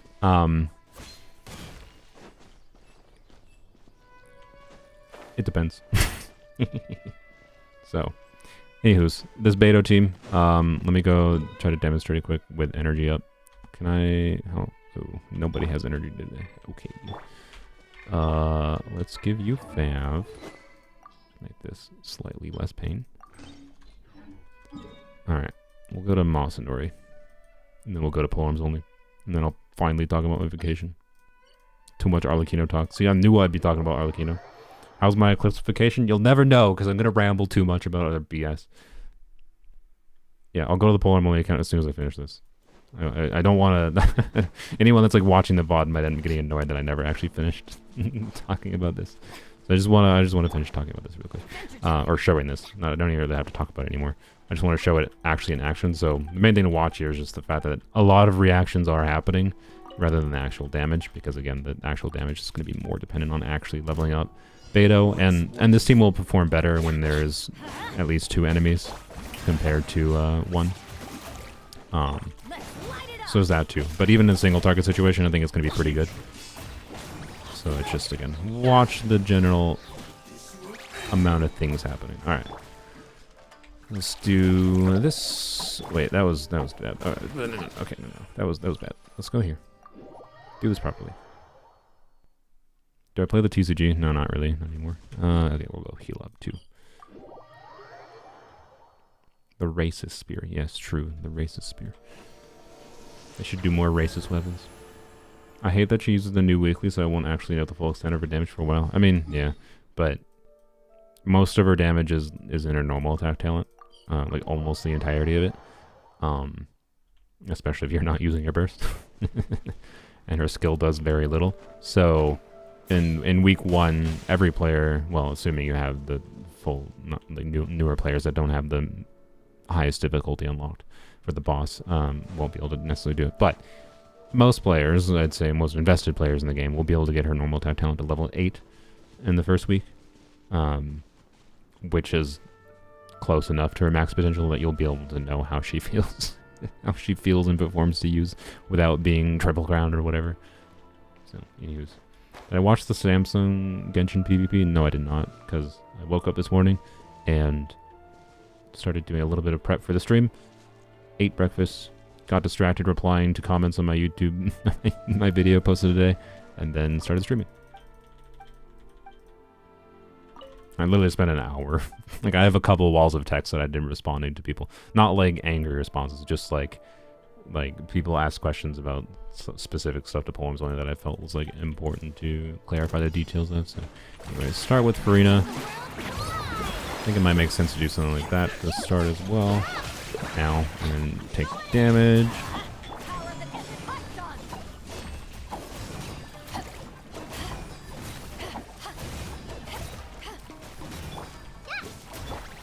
Okay, I probably shouldn't have swapped out there, but you know, well, actually, no, I probably should have swapped out there, but potentially swapped to, yeah, I probably should have, like, swapped to Bennett to heal him up a little bit, do another skill on him or something, but, yeah, I don't know, you saw it, it triggers a lot of reactions, even with Beidou at level 70 there, that was enough reactions happening that, for most players, that would be a competent enough damage for them, right?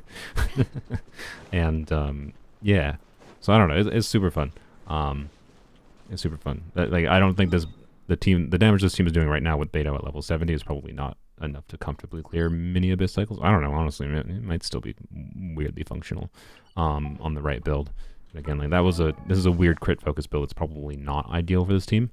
I am currently thinking using Thundering Fury is going to make more sense because it'll let you get more skills out of Beidou. So I'll probably do Thundering Fury, making sure she has enough ER on her first, and then just some mix of crit and EM.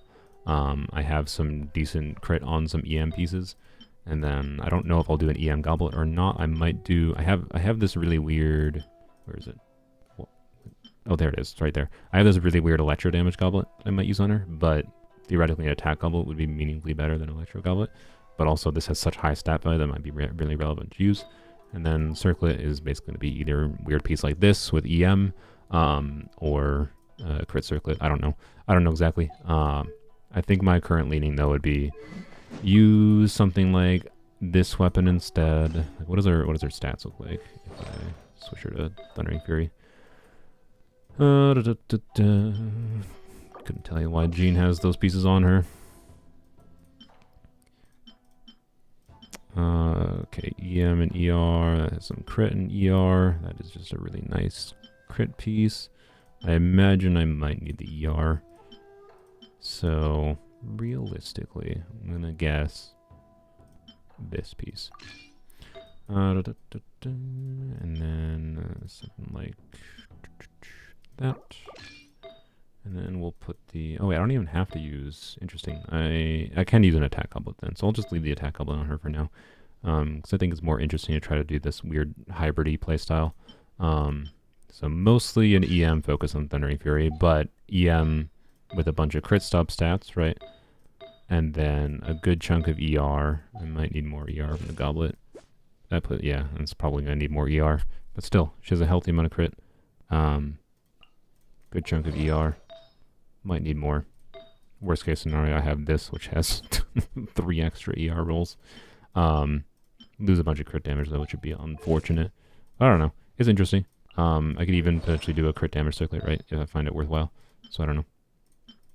It's a very interesting thing to conceive of doing. Like I could do... Heck, I could do actually... do I have an EM piece with ER? I could use it as an off piece. That piece is okay. I guess this piece. And then put that electro goblet on her. Like if I do a weird electro focus build, 338 EM. I mean with, well, I was going to say with EM buffs happening on the team. Yao Yao, no, Yao Yao wouldn't be able to use. Okay. So I don't know, there's some interesting dynamic. Yao Yao can be the healer for this team if I'm using Furina, right? And therefore, if I am bursting with Yao Yao, if I can afford the field time with Yao Yao, and again, Beidou can do things off field. She doesn't have to be on field. So that's why it's interesting to think about.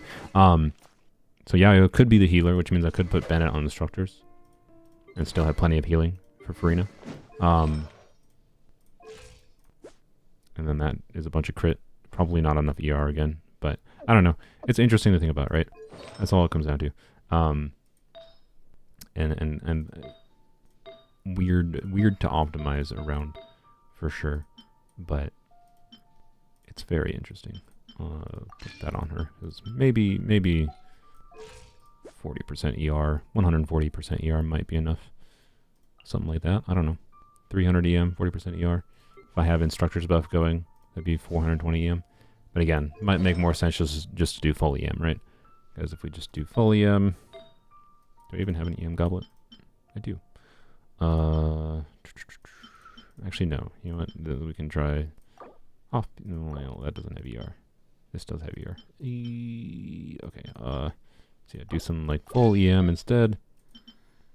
So I don't know. It's just weird to conceive of what you do with these kinds of goofy ERs builds, right? Yeah, and then, well, I'll just keep the higher ER piece on her. 600 EM, 72 crit rate, 112 crit damage, 160 ER, right? This might be what is better, because this will get much more reaction damage, but she will still see some meaningful crits for sure, especially in conjunction with the damage bonus going on. Like, I don't know. I'll keep this on her build. I'll keep this build on her for now. It's a really weird thing to think about, like balancing stats when you do this, and mostly it's just like put whatever the highest mix of like things is and play around with it, and then settle on whatever feels the best for you. The idea with Thundering Fury, by the way, is just that it'll benefit her on field, and it'll benefit her off field because it just buffs all the electro reaction damage, and then notably the 4-piece bonus, right, reduces skill cooldown, and she's triggering a ton of electro reactions. She should be able to like use her skill a bunch more, like probably at least one more time per rotation, which should lower her ER needs a little bit, which means I can potentially switch to having more crit on her versus having this piece on her. You get the point. So, anywho's. Your Nubilet's team with Furina need a healer? No asterisks, but it depends. Because Nubilet can be inconsistent sometimes. And it still might be worth having a healer just for the sake of getting the damage bonus quicker at the start of your rotation versus having to wait for Nubilet to drain his own health and then gain his own health. So, like, it's not useless to have a healer in a Nubilet team, but it's not technically necessary. Especially if you're using Prototype Ambro Nubilet. So, it depends. Alright, time for polearms only, and then I'll talk about my freaking vacation. How long have I been streaming? 1 hour and 40 minutes I haven't talked about my vacation. That was literally what I meant this stream to be about. I meant to talk about all these other things after. Ugh, it's fine. Inevitably I'm going to get distracted by talking about Arlecchino again too. But no. We're going to talk about my vacation, okay? And there's a turtle. While I log into the other account. I didn't even finish dailies, by the way. Okay, whatever, it's fine. I'll definitely not forget them. I probably will forget them now. Oh well. Oh boy, my brain is all over the place today. This is a typical me stream. Give me a second while I log in here. I went to Canada to see the eclipse.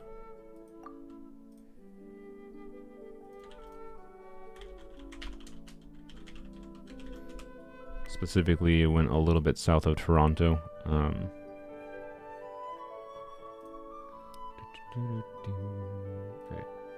Oops. Wrong thing. There we go. White. What? White is what I meant to say. Blinding white light. I have an amazing easiness to get distracted. Indeed. I just follow the flow of my brain as I'm streaming, and yarp. I'm not refreshing Welkin after I'm done with this. The Welkin in hindsight was pointless because I had bought a couple months of Welkins on this account in preparation for Arlecchino. In hindsight, not necessary because of the $300 video I'm planning. So I decided to spend the money on polearms only instead of my main account because I really don't care about getting Arlecchino's weapon or constellations on my main account at all. The only benefit of doing it on my main account would have been like, it would have like enabled me to for sure get C6 Lynette or whatever. But there's also a very good chance I can get that regardless. Although it depends on how badly 4 stars F me on the banner because that's how 4 stars be. So anyways, we'll see what happens. I'm not going to commit to spending all of these, by the way. I'm only going to commit to spending at least the stuff that is the gimmick of the video. And then we'll go from there. Arlecchino does have fairly strong scaling with their constellations, and because of the fact that this account, has less supportive options, it is more relevant, definitely more relevant to use Arlecchino, or to get Arlecchino constellations on this account relative to a normal account, because I have less options for increasing her damage otherwise. But at the same time, I do think she's going to be very useful without getting any constellations.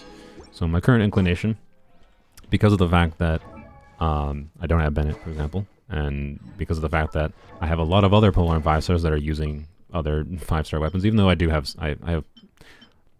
I should probably prioritize constellations on Arlecchino. Like, despite how many wishes I have, potentially, like, I'm potentially going to be spending, there's 200 wishes there. I have, I think, 200, or I have 10 currently, so yeah, there's 210 wishes. There's 50, so that's 260 wishes. And then, what is our pity functionally at? Let's see. 25, I think? Oh, more than 25. Yeah, about 25. We'll just say 25. So that's 285 wishes functionally. And then on top of that, add the, you know, additional 30,000. So that's an additional, like, 200. We have, like, 500 wishes potentially to spend on Arlecchino. Potentially. I'm not going to say we're going to spend all those. But the insane part is, despite that, because we're not on a guarantee or anything, it's very possible it takes 160 wishes to get C0 Arlecchino. And then if I go for her weapon first, it might take 200 wishes to get her weapon. And then we don't even have enough to guarantee C1 at that point. Like, it's possible with 500 wishes I only end up with C0 R1 Arlecchino. And if that happens, I will be upset.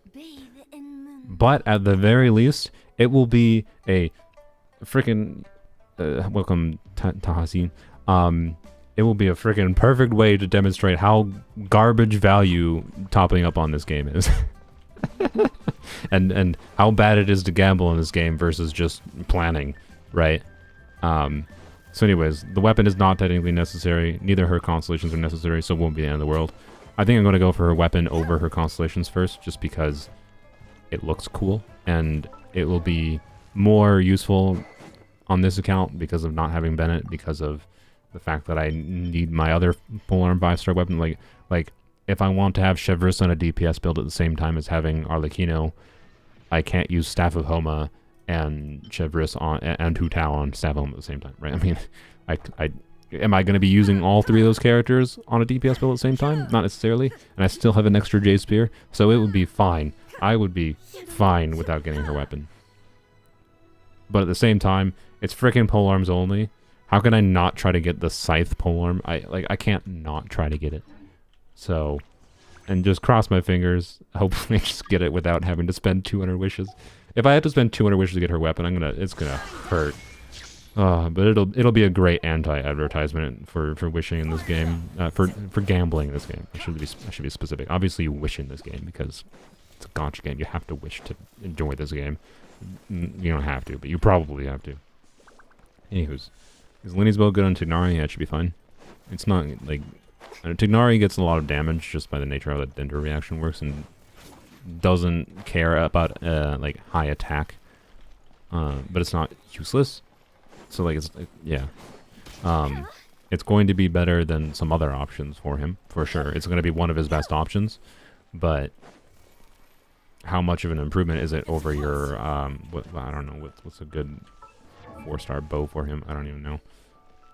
I'll just say like the Battle Pass bow or something like Viridescent Hunt. Is it going to be the difference between you clearing Abyss or not? Probably not, but maybe. It depends on your account and what teams you're using with them, right? So. Is Yoimiya that bad? My facial deals more damage. Yeah. It's... yeah, Yoimiya is, especially, like, conceptually, as far as, like, how Mihoyo has designed the characters. Everyone's obviously comparing, Arlecchino to Hu Tao, which is fair, because she does much closer to Hu Tao levels of damage. I think she's better than Hu Tao. I think she's better than Hu Tao for most players, I should specify. She's not better than Hu Tao in all contexts, but I think most players will like Arlecchino playing Arlecchino more than they would like playing Hu Tao. But that's not going to stop people that like Hu Tao from like it's not going to make anyone who likes Hu Tao a lot just, oh, I hate Hu Tao now. Like, it's not going to change anything for Hu Tao. So, anyways. But yeah, like, what I was trying to say with Yoimiya, Yoimiya is a Pyro DPS focused on normal attack damage. Arlecchino is a Pyro DPS focused on normal attack damage. And comparing those two characters is just kind of sad. It's really... if you want to feel sad about how they designed Yoimiya, go and compare the numbers of Yoimiya versus Arlecchino when both of them are normal attack focused Pyro DPS. It's really sad. It is a visual upgrade over Hu Tao, yes, and an upgrade for like potential AoE damage because of how Arlecchino's like wide range normal attacks work, and her flexibility for being able to be swapped off field is a really big deal. It's a really big deal for poems only included. But I'm not going to talk about all that because I talked about it before in previous streams, and I need to talk about my vacation. I'm not doing it. I don't want to do another stream on my freaking vacation. I don't want to ramble about this for the next 4 weeks. I just want to like talk about it now and be like, this is my vacation. It shouldn't take that long. It wasn't like it was that interesting. I just keep on talking about other things. So anyways, 65 times 3 equals 195 for weapons. Highly possible you get an early. Well, yeah, I know. Oh, trust me. I know how. I wished in the weapon banner for a year on a freaking weapons only. I know how the weapon banner works. I think I ranted or rambled somewhere, I think in a previous stream, about how the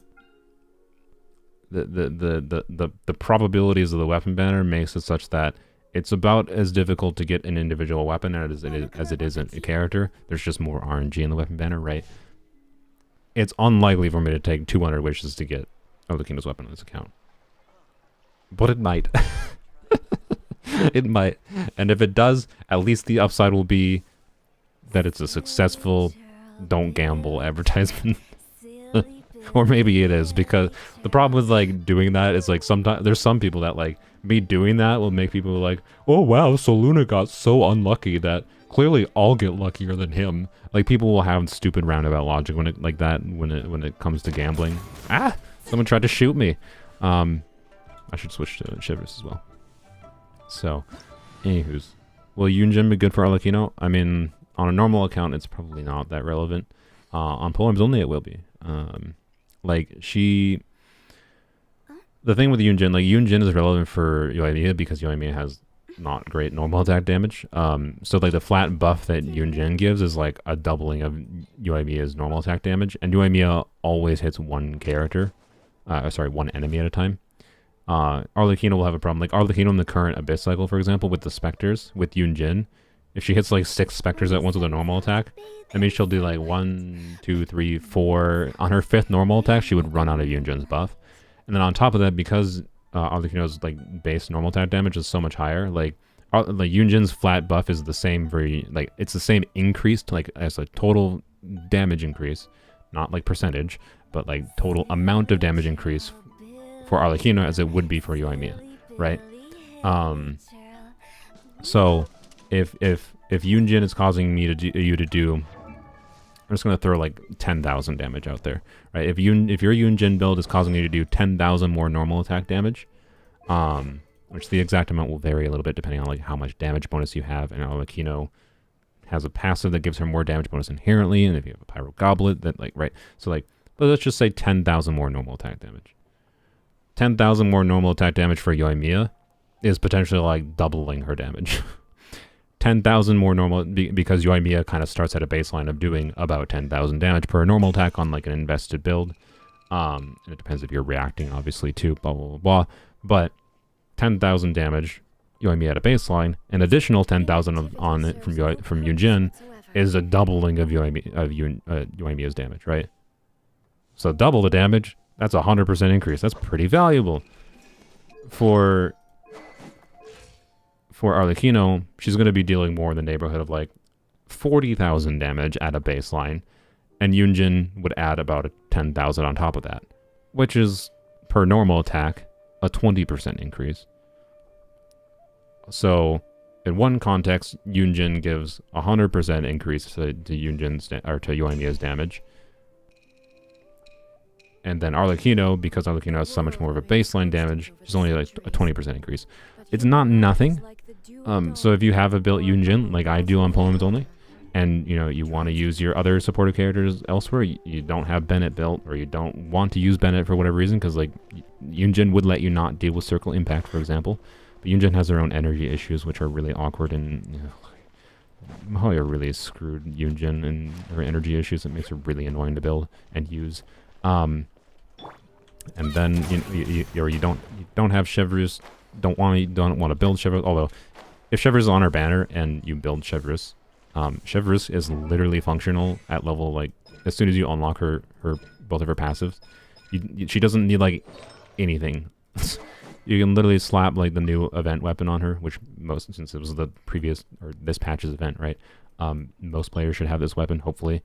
And even if you don't, Fab is also really good on her. And even if you don't, you could do something like Prototype Star Glitter. You could do like, she has a number of like supportive weapon options. And you slap HP main stat on her, and she's really functional at level 70. And like you don't have to invest in this character at all. She's incredibly low investment to build, and be useful and very functional. So I don't know. Point is, like, It depends what other supports you have built, what supports you want to use, what kind of teams you want to use her in. But chances are, for most normal accounts, you don't want to use Yunjin with Arlecchino, because she's not going to make enough relative difference to be worth investing in. But if you already have her, she might be an option that does increase Arlecchino's normal attack damage. Like, it's not going to be nothing. But it depends. And, like, this Yunjin build, 220% ER, in a lot of Arlecchino teams is probably not enough. Like, I will be playing Yunjin probably with Zhongli and Arlecchino. Like, one thing I want to try is seeing if Candace's Hydra application is enough, although the Geo might actually interfere with it. But if Candace's Hydra application, I think, might be enough with C6. Notable asterisk there.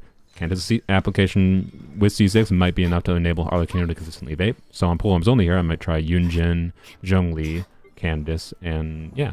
And having a second Geo unit to get like fab particles and to generate some Geo particles, assuming the pillar is triggering because Zhongli is inconsistent for energy generation. Why do they hate Geo characters and their energy generation? But anyways, that might work fine. But like if I'm not using Zhongli, have less Geo particles, less fab particles, she sometimes needs upwards of like 270 ER. And like I don't even have the ability to do that on this account, right? So anyways. Let's rob the Northland Bank. You're robbing banks. I'm gonna have to arrest you. Okay. So anyways. Did you pre-farm for Arlecchino on this account? I mean, yes.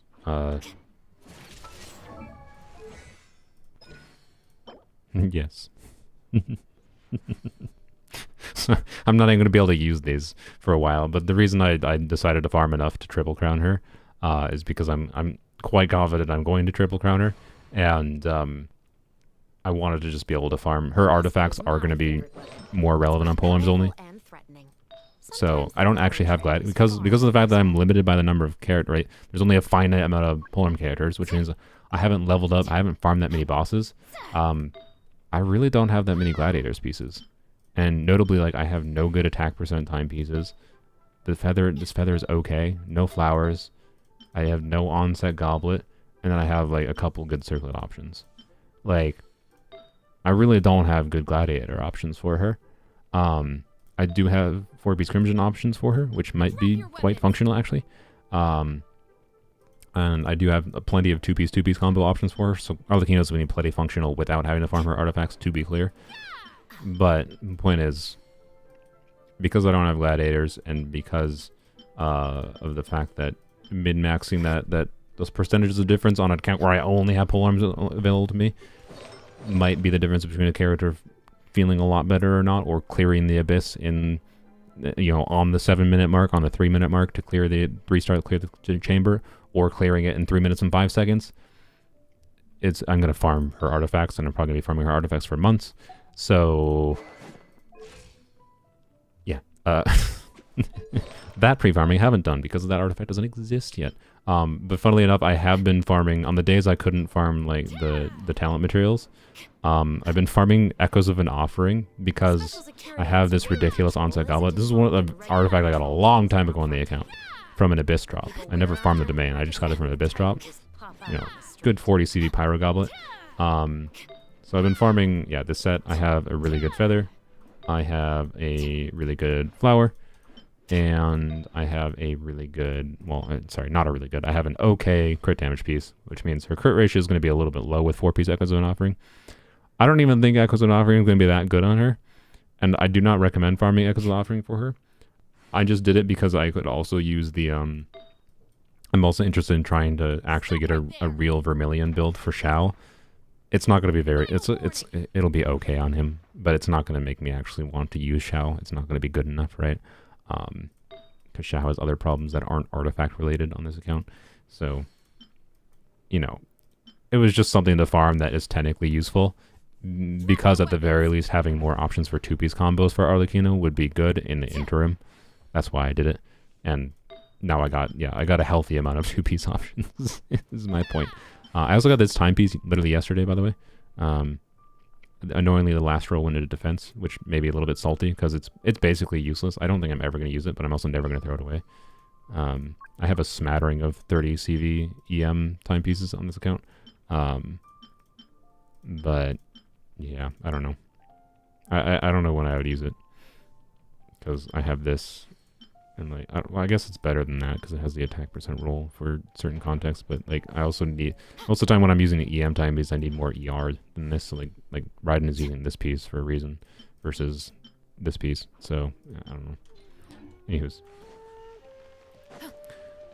Can Yolande work without Kimono? Yes, I mean, most theory crafters have cout her best vape team, which I refuse to acknowledge as her best team because it ignores the potential for Virgin. It includes Yolande, so, you know, because Yolande give damage bonus. But it's a VV vape team, which VV vape is awkward. It means you gotta do, you know, VV setups, and that can be annoying. Like, yeah, so Yolande will work perfectly fine, though. For sure. Anywho's, let's go fight some. Vacation. Vacation. Where to frickin' start? Let me look at my notes quick. I guess I should start just like in chronological order. So I drove. So I live in Minnesota, in the United States. It's in like northern Midwest United States.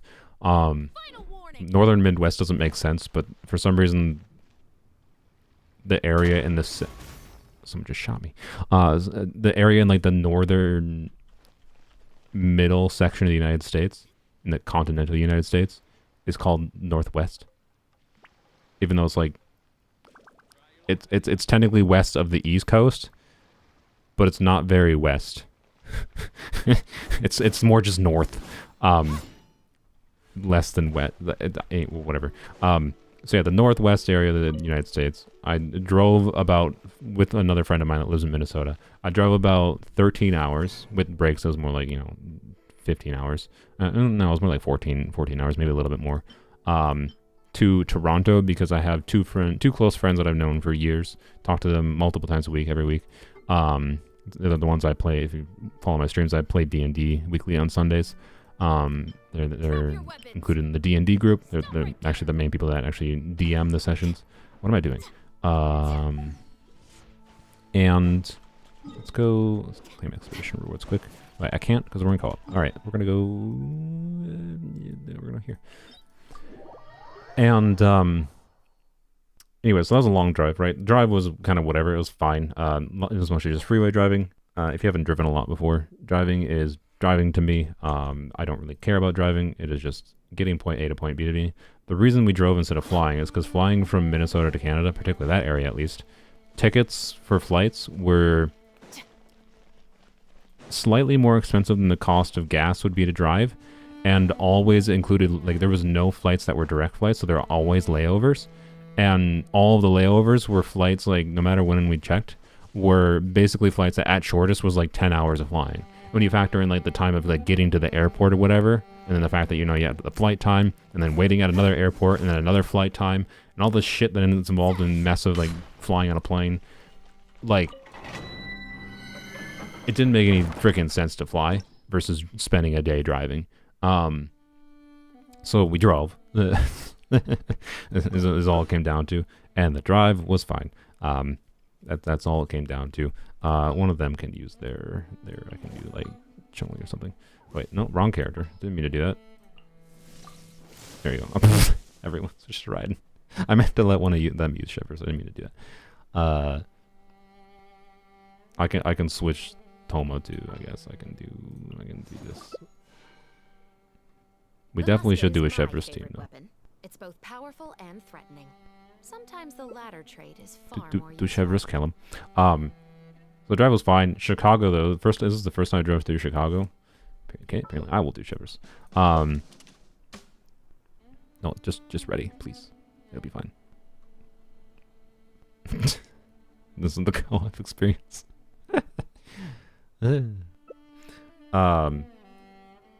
Chicago is terrible. I don't know if any one of my viewers live in Chicago. Good God, like, Chicago, all of the freeways are toll roads for some reason. So, had to pay more money to drive through Chicago than anywhere else I had to drive through. And the traffic was worse. The roads were just designed worse. There was more construction.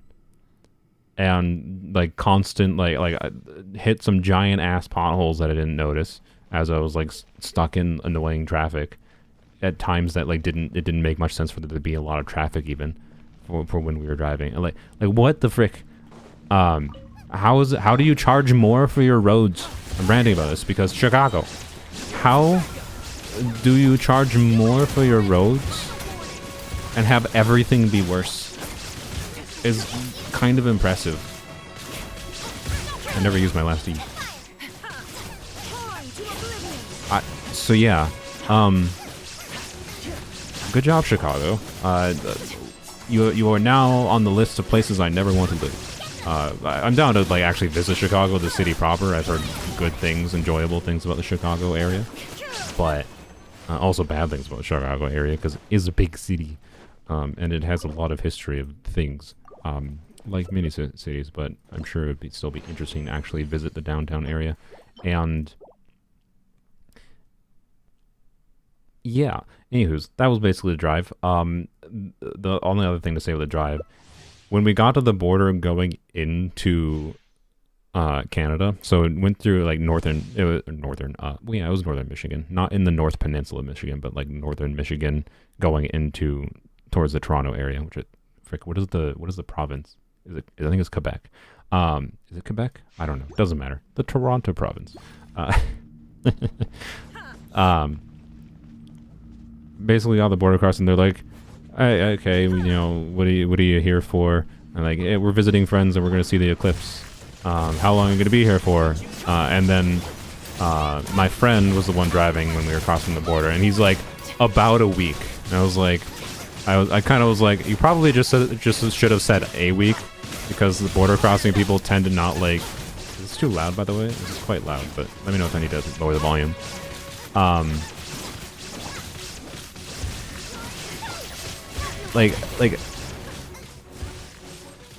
Anyways, you normally want to just be like concise with them and be like, yep, I'm here for this. I will be here this long.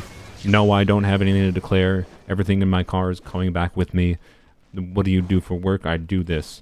But anyways, my friend said like about a week, and then the agent was like, what do you guys do for work? And then like he had this weird tone of like, wow, like why are you traveling at this time? But this actually might be usable.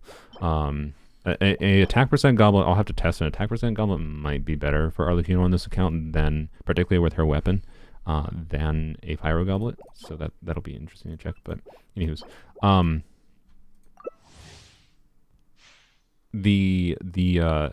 border crossing engine was like weirdly suspicious. Like had a very weird tone with my friend and with me to an extent, because I was talking with him too, but more briefly when we were crossing into Canada, and was like weirdly accusatory of like, do you guys even work? Let me lower the volume a little bit. And like my friend was like, I work for Walmart, I'm on vacation. And then and then my friend was like, and then he asked another question, and I was like, yeah, I took paid time off. And like the border crossing agent acted as if he had never heard of paid time off before. I don't know, maybe border crossing agents don't get paid time off.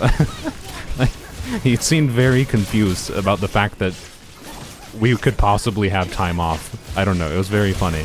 And then of course, I tell him the main thing, like, most of my money I'm doing is coming from YouTube. At present, I do some other side stuff, but as far as what most of my work is, I consider it to be making garbage Genshin videos for you, and I don't make that much money, but it's enough that I'm not struggling with my current living situation, because it's cheap to live in Minnesota with your brother. But point being, if you cross in Quebec, then yeah, I don't doubt they gave you trouble. Notorious for that. Interesting. They were like weirdly uppity about the fact that we were there at that time, and we had bags in our car or whatever. Like, I don't know, maybe it looked like we were gonna try to stay in Canada or something. So they're like, all right, you gotta go stop at immigration, and because they're gonna have to like search your fucking car. And I'm like, god damn it. So they didn't take that long to search the vehicle, to be clear. They took only maybe 10 minutes or so searching the vehicle, and then after they search it, they're like, okay, here's a little slip of paper, and they asked me a couple questions about things in my car, because like I had a random like poster with poster board or hanging materials that I had left in my car, and they were like, what the fuck is this? And I was just like, it's just a poster. I can take it out of the package for you if you want. I forgot I had it in my car. No, I'm not declaring it as an import because I'm not leaving it here. Anyways, they searched the car. Like, that's fine. They searched all of our crap. And after that, I had to go wait inside the immigration office. There was like maybe two or three other groups of people ahead of us. Were there for like 45 minutes, just sitting and waiting for them to like go and look at the slips of paper from the people that searched the vehicle and search all of our bags, and just sitting and waiting, doing nothing. And then they finally got to ours, and they specifically had said they're going to ask both of you questions, both me and my friend. And then they only called my name up. They didn't have any questions for my friend. And they're like, so you're a content creator? And I'm like, yeah, I just make videos for like a video game. And they're like, okay, are you going to record anything in Canada? Like, are you going to make any content in Canada? As in, like, are you doing business in Canada? Question. And I was like, no, we're just here to see friends, and we're going to try to see the eclipse while visiting friends. And it's like, okay. And then he asked like a follow-up, or yeah. And I was like, nope, yeah, no, nothing, no work will be done in Canada. And then he asked one follow-up question of like, have you committed a crime, or are you a felon? I don't remember the exact phrasing. I think the question was, have you committed a crime? And every bone in my body wanted to snark. I was like my immediate gut response to that question is not yet. But I did not say that. I resisted the snark because that's just not a good idea. And I just wanted to leave the freaking immigration office to get them. And it was like, this was like 11 hours of driving, and we still had like another hour and a half of driving to get like towards Toronto. We were about staying not quite in Toronto, but it was close to Toronto, right? So we were like, we want to just get the fuck out of there. So I was like, no, I've not committed a crime. And yeah, finally got to leave. That took literally like 30 seconds of questioning though, of them being like, are you doing any actual business in Canada? Have you committed a crime? No. And no. All right, bye. So we had to wait like fucking 40 minutes. 40 minutes. In the office after this, they searched our car, my car, and all of our belongings, because they were suspicious of like the fact that we had time off and that I was a content creator, and that there was crap in my car. Like, oh my god! Like, and all the end result was they asked two simple ass questions. That does gambling against you count as a crime? Yes. They asked two simple freaking ass questions that. I don't know why I'm in Strongbox, but I don't know why not. Let's get some. I don't know. I'm not gonna Strongbox for echoes. Like what? So much time wasting for something that I feel like should have just been asked by the first people. Probably not useful, but I'll keep it anyways. Okay, sure. And yeah. So, anyways, 10 out of 10 border crossing experience. It was definitely the worst border crossing experience I've had, but it was fine. The border crossing back when we came back to the US was easy. It was just there was a lot of cars in the morning because a lot of people apparently from go from Canada to Michigan for some reason. So a lot of cars ahead of us, but that was fine. It took us like an hour to get through and coming back, but that was not because they searched us or stupidity. The actual crossing took no time other than the fact that we just had to wait for the cars ahead of us. Anyways, so other than that though, it just kind of hung out with friends. Interestingly, like part of the reason it was a very, very cheap vacation, which is nice because cost-wise, it was only basically food cost. There was no hotel cost, and then it was, I mean, the gas cost to get there, which is not nothing, but my car is quite fuel efficient. So I think it only cost us like $180 or so in gas both ways total, which split between my friend and I is like less than $100 for travel costs. And then we had no hotel costs because my friend my friend's parents let us stay at their house, which is all kinds of weird. But they weren't there for like the first 4 or 5 days, but they came back in like the last 2 or 3 days. They were on a cruise, and so that was weird, staying in random strangers' house. But like, I mean, great. But like, I'm gonna talk about my friend's parents for a little bit because like they're great people. But anyways, how nice of them, right? To just say like, hey, you know, your kid has random ass fucking people that are coming to visit Toronto for a week. Are you comfortable with these random ass strangers staying in your house for a week? And they are. Like, what nice people. Anyways, can this live stay on the channel? Yeah, this live is going to stay on the channel. I have no reason not to have it be live on the channel. Or stay on the channel. I don't think I've said anything that is needing to take this video to be unlisted or whatever. So, let's go level some of those up. What was I saying? I think there was some echoes pieces. Anyways, staying at their house, which was nice of them, and it was cheap because we paid nothing. We paid nothing, and they were even like, there's alcohol in the alcohol fridges. Yes, I said fridges plural. And drink all the alcohol and eat the foods in the fridge. And I was like, okay, sure. So, cheap vacation. That's great. They're great people. They're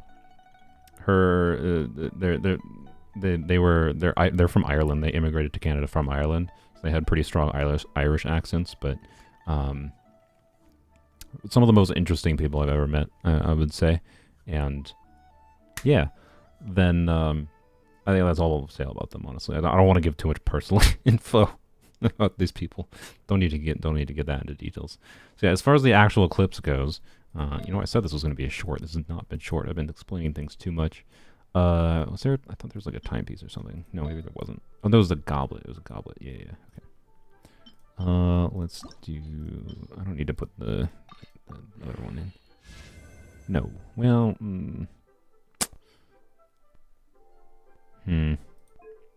I'll leave that level 4 for now. Yeah, okay. And then just that emblem feather. Alright. Let's see. Do you? And see if we get a double. Nope.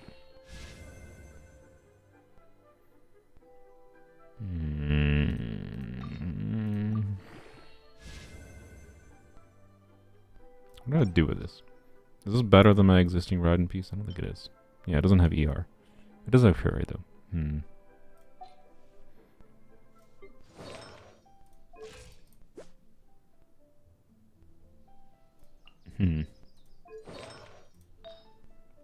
It doesn't have attack percent. That has about the same EM. I mean, a little bit less EM, that's fine. Could have an additional crit roll. Okay, we'll take it to level 4. It's gonna use all my friggin' bottles. Whatever. It was a weird artifact. It's not bad. Obviously, it's a very good piece. It's just, I don't know if it's actually that useful for me. I don't know. I lose an ER roll and 2 attack percent rolls. Attack percent, when you don't have Bennett with Raiden, is much more valuable than you might expect.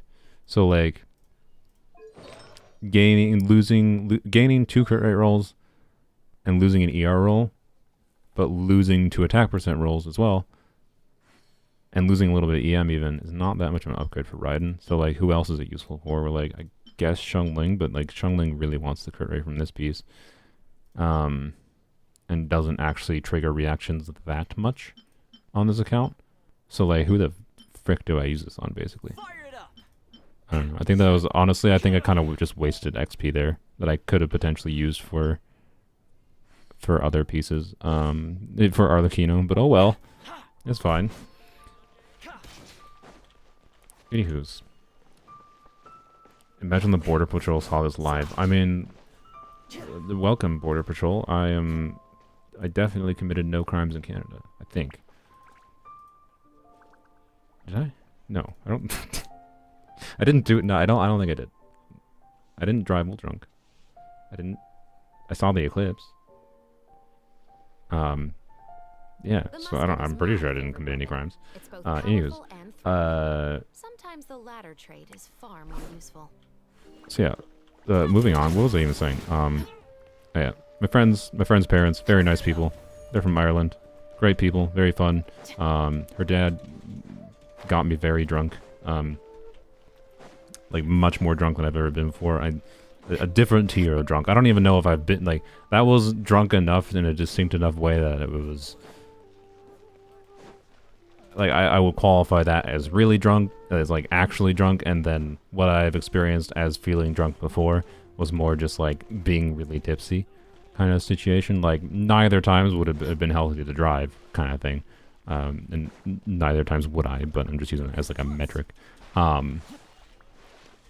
So I don't know. Anyways, they're from Ireland. Surprised they make you drink. They didn't make me drink, to be clear. They're not like that pushy, but it's very much like constantly offering drinks is what he did. And I was like, on vacation, I'll drink.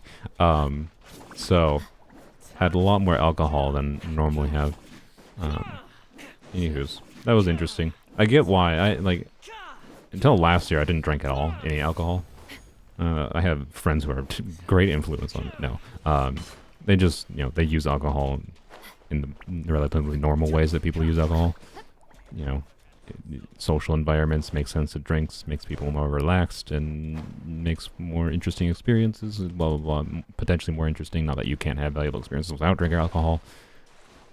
I definitely don't. Alcohol's not like, oh my god, changed my perspective on the world. I always need to drink alcohol in social experiences now. But like, I get the value of it, right? I get why people like it. So, anyways, as with any kind of consumption of literally anything, do it within moderation. Gamble within moderation. Drink alcohol within moderation. There you go. There's my preachiness for the day. Did you drink too much vodka? I don't... Actually, was it vodka? I don't know. I think it was whiskey. It might have been vodka, but I don't know. He mixed like some amount of whiskey / vodka, something with a high alcohol percentage content, but it wasn't just straight. Obviously, it was mixed into like he made like a pina colada. He made some kind of like strawberry smoothie thing with rum. I think it had a very rum flavor, so I think it was rum. It was very good. Some of the most tasty alcoholic drinks that I've had, but also made me very very drunk. So, anywho's, I got 23k followers today. Nice, thanks for subscribing or things. Blackout drunk is the funniest, but not the best. I was definitely not blackout drunk, and then like as far as like hangovers go, I just had like a slight headache when I woke up. I've had random headaches that I feel like were caused by nothing at all. Much worse than the slight headache I had when I woke up the next morning. So it was completely fine. Let's go do dailies, I suppose. I almost forgot dailies are a thing. I have had food delivered like 8 days in a row. I think that's all I got to say about them. They definitely got me drunk, and it was a fun kind of drunk. And also, by the way, the weird thing was like, so originally we were gonna stay there a week, and we were gonna leave on Saturday morning. So this is the last Saturday, right? And drive back on Saturday. Instead, we decided to leave on Sunday. Well, I decided. My friend just kind of went along with it. He wasn't that enthused about the idea after the fact, but he didn't tell me this beforehand, and he seemed open to the idea. But anyways, I was in a group chat with my friend's parents, and she's like, well, we're going to be back Thursday night, and we can like meet you and obviously talk to you guys on Friday, but we're having a, these random people that I have no fucking clue who they are, but like family friends are coming over because like they're to like help plan their wedding a little bit, just as like a casual social gathering type party.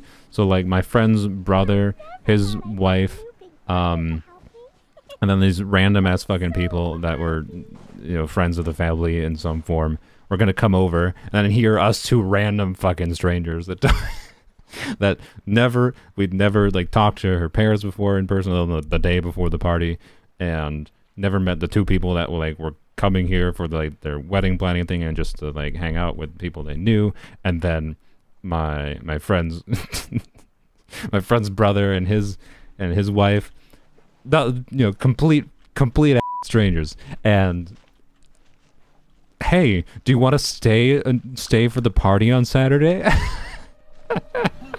Like, hello. We had told them, like, yeah, we're probably planning to leave on Saturday. And then she's like, I mean, hey, you're welcome to stay for the party on Saturday. Or not even welcome. She was like, you guys should, like, she was like, you guys should stay. I can go check the exact message, but like, it was something along the lines of, like, you guys should stay for the party on Saturday. I'm just like what? Like, really? It's like, what? I don't know. Like, if I was hosting strangers in my house, would you be inclined to be like, hey, strangers, we're gonna have more strangers over, like strangers to you over. Would you like to just be part of this random party? Interesting people, right? For them, like for them, to be clear, they're the kind of people that is just like, it's a no-brainer to do that for them. It's a no-brainer to invite us and like try to have us stay an extra day for that party. But for me, I'm just like, what? Just odd, right? So interesting experience, particularly, but that was one of those situations where drinking in that experience was much better because it's a bit harder to have conversations with complete random strangers in another country, but drinking makes that a little bit easier. And yarp. So that was interesting, and we did stay. It's not obvious we stayed the extra day for the party, so yeah, it was fun. It was fun talking to those people. They're all interesting, nice people. just weird, meeting these people for the first time and them being like to be clear, they asked us to stay for the party before they had met us in person. They asked us in the group chat to stay an extra day for the party. Like, they literally never had met us. They're like, stay for this party. Okay.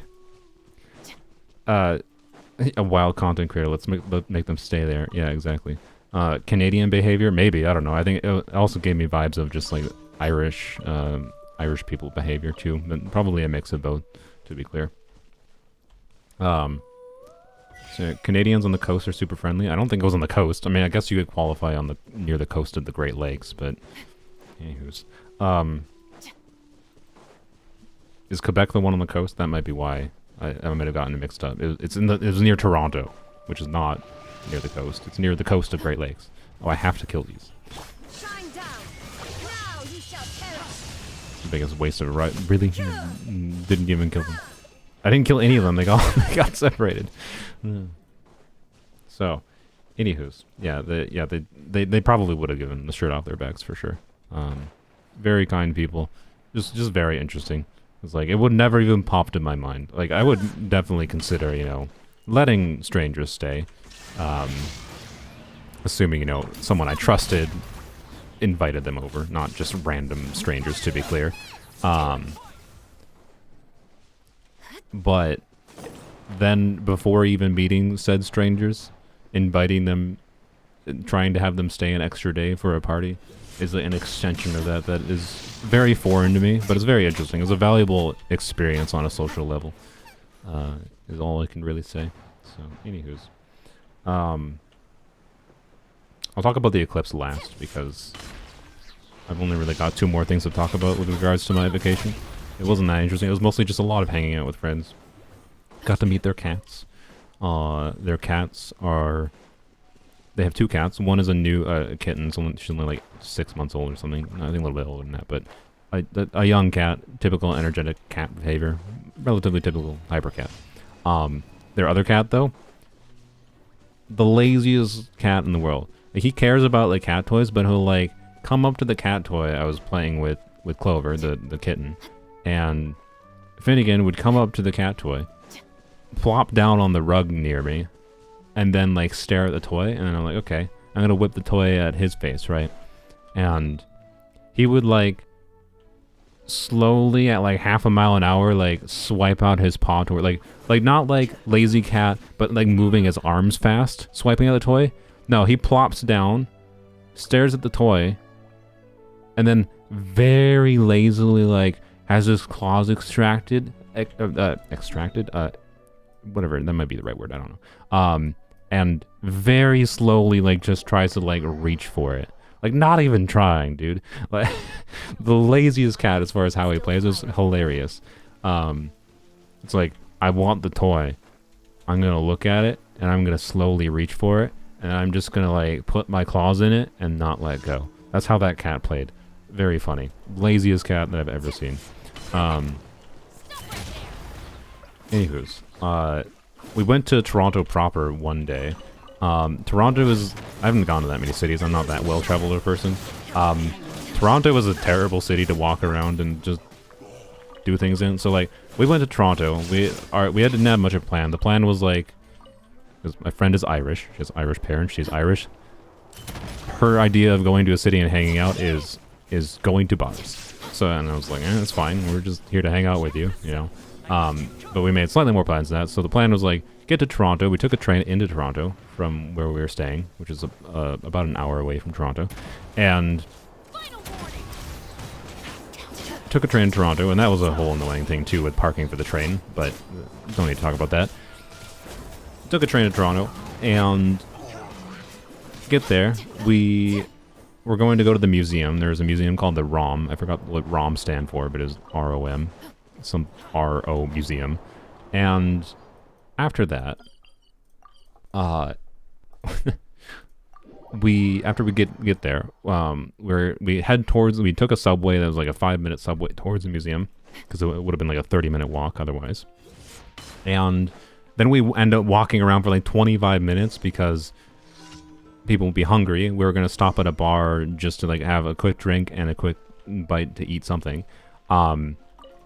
But we ended up walking for 25 minutes to a particular style of bar that she wanted to find, because it had to be like a Irish or British pub for some reason, but it had to have like a specific range of ratings, and like, oh my god. So like, so we ended up walking for like 25 minutes just to find the bar, end up eating there, and then we end up walking for like another hour all the way back to the museum because we walked like so far. And like everywhere we walked in Toronto, constant freaking construction everywhere. Like, actually just everywhere. Where am I going? Over here. Okay. And like the experience in walking Toronto was like, hey, you like navigate from Google Maps to like go to this bar or go to the museum from the bar. And like, hey, it's only like a 15-minute walk away, except for you'll walk like 2 blocks. Then there's an entire block where like the pedestrian walkable area is completely basically closed off because of construction that there's not even necessarily anyone working on actively or not.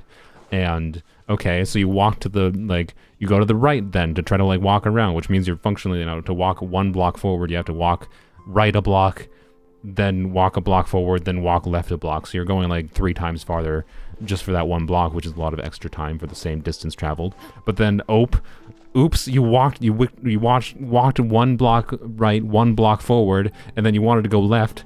Oops, there's construction to the left too. You can't even walk left. So you gotta keep on walking forward, and hopefully the construction ends at some point, but then there's more fucking, like, that was the experience of walking in Toronto. So it took us like 5 years to walk anywhere, even though we were walking relatively short distances. And eventually got to the museum. We saw like half of the entire museum being there for like about 2 hours, and then left the museum. And we were in Toronto for about 6 more hours, and you wanna know what we did for 6 more hours? We walked around a bit to 1 more bar, stayed at that bar for like, we didn't get to that bar until like freaking 9 p.m. and stayed at that bar for like 3 hours. Like, what the heck? We were in Toronto for like 12 hours, spent 2 hours in the museum, probably 4 hours in a bar, and the rest of the time was walking around construction, I swear to God. Like, good job, Toronto. Oh, am I going to fail this commission? I wasn't even paying attention to the dialogue. No, I got plenty of time. Anyways, yep, Toronto, an experience. Do not recommend. To be clear, we didn't see that, but we walked around like the harborfront area of Toronto, and that was interesting. There was some other places to visit, and maybe the aquarium would have been more interesting than the museum. I don't know. The museum was cool. I'm not much of a museum goer. It's a very, very large museum with very cool like gemstone mineral display. Very, very large display of Eastern, I was going to say Chinese culture, but I think it was just Eastern culture in general. There was like a Chinese, Korean, and Japanese section, I think. big typical like dinosaur display. A lot of museums have. It's a very cool museum, but also only saw half of it, so oh well, because it closed at like 5:30. Did I try poutine? I tried poutine last year. It was, I don't know, I don't like most foods, so I did not like it because it triggers my dumb brain, and my brain don't like foods that have a lot of mixed constituents and mixed textures, and it just, yeah, I don't know. It didn't necessarily taste bad, to be clear. It's just a situation of I can't get the dailies.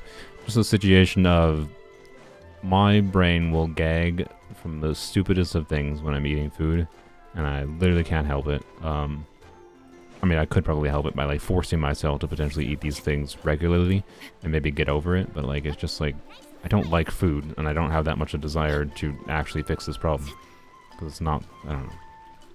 So anyways, yes, I have tried poutine. I did not like it. It made me gag. But not because it like tasted bad, because my brain is dumb, and it does that. Like, my brain has done that for rice before. I'm not kidding. Like what's wrong with my brain? I can give reasons for why those things are the way they are, but it would be nice not to have that problem and actually be able to consume food. Anywho's, you're a big fan of my random Unga Bunga builds. Thank you. I do like playing Genshin autumnly. Anywho's, no textures can be very terrible. Yeah, I mean, I more meant like variable textures, like having is it technically gravy on poutine? I don't know, but having like the textures of like having a slimy wet thing on food and then having the not slimy thing underneath it, my brain just don't like. That's all it is. It is my brain dumb. That's all. Anywho's, nothing against poutine specifically, other than it just be in the category of foods that my brain decides is gag worthy as soon as I put it in my mouth. It's nice having. I'd assume I would have something that was probably classified as an eating disorder, but also it just doesn't. I don't care. I'm plenty healthy enough. I get my nutrients through things that I know my brain does not gag with. Believe it or not. Textures can be very terrible. Oh, I misread. I see. Jellied eel would be a nightmare. The thing is, if it's like a consistent texture, it'd be fine. Like, for example, one thing, like when I was like 12, the first graphics card I bought, like a large chunk of that money was paid for when we went on vacation somewhere. I think this was in Mexico. It was actually the first time I went out of the country. So when I was like in middle school-ish, went on vacation to Mexico with my family, and it was a rare vacation. Most vacations with my family growing up were just like around the state, like going to our cabin or whatever, not traveling. This is a rare traveling vacation, and my mom was like, I'll give you $100 or something if you try octopus. And you would think that would have triggered the gag, right?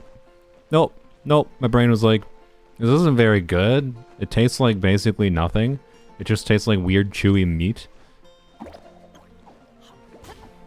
But it's just like a weird slimy meat. And for some reason that was fine. Like, what is wrong with my brain? Anywho's. So I don't know. Would jellied eel be a problem? I don't know. If it has a consistency in its sliminess and chewiness, apparently my brain is fine with it. So I don't know. The point is like, jellied eel conceptually has similarities to octopus potentially, and maybe my brain would be fine because my brain dumb. $100 help. Oh yes, and $100 let me purchase my first GPU, which was like a $200 GPU at the time, and now it was like $2. It was a GTX 560 Ti, specifically the MSI Twin Frozer 2. Why do I remember that?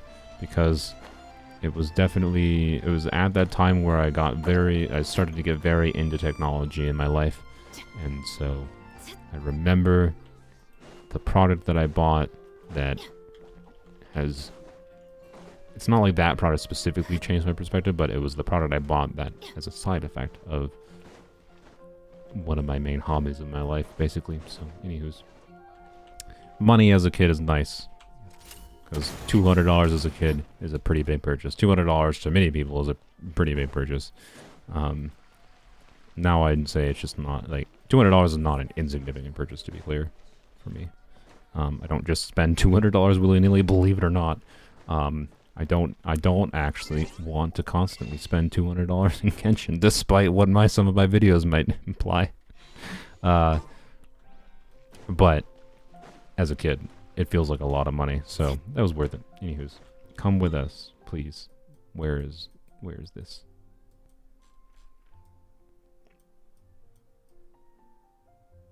Where? What? One of you is right here. Okay, well, I'm just assuming you just teleported. Okay. I'll go over here. Are they underground or are they above ground? We'll find out. So yeah, only other thing to talk about is the eclipse. I have seen a total solar eclipse before. I saw the 2017 total solar eclipse in the United States. I wouldn't really consider myself an eclipse chaser. I mean, I would like to, but it's really expensive to chase eclipses. So I don't. But this one was in the United States, and this one happened to be going, like, literally it was like an hour drive to see totality. And yes, you have to see totality to see the real total solar eclipse experience. The difference between a total solar eclipse and a non-total eclipse is big. I will not... you just pulled me into a quest? God's sake. So, yeah, total solar eclipses are wild. If you ever have an opportunity to see one, I highly recommend them.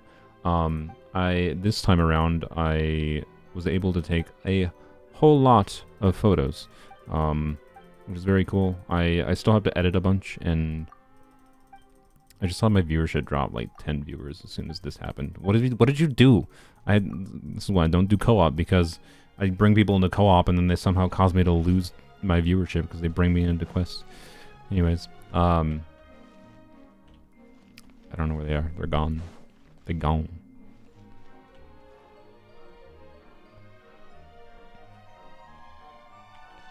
I have to go up there.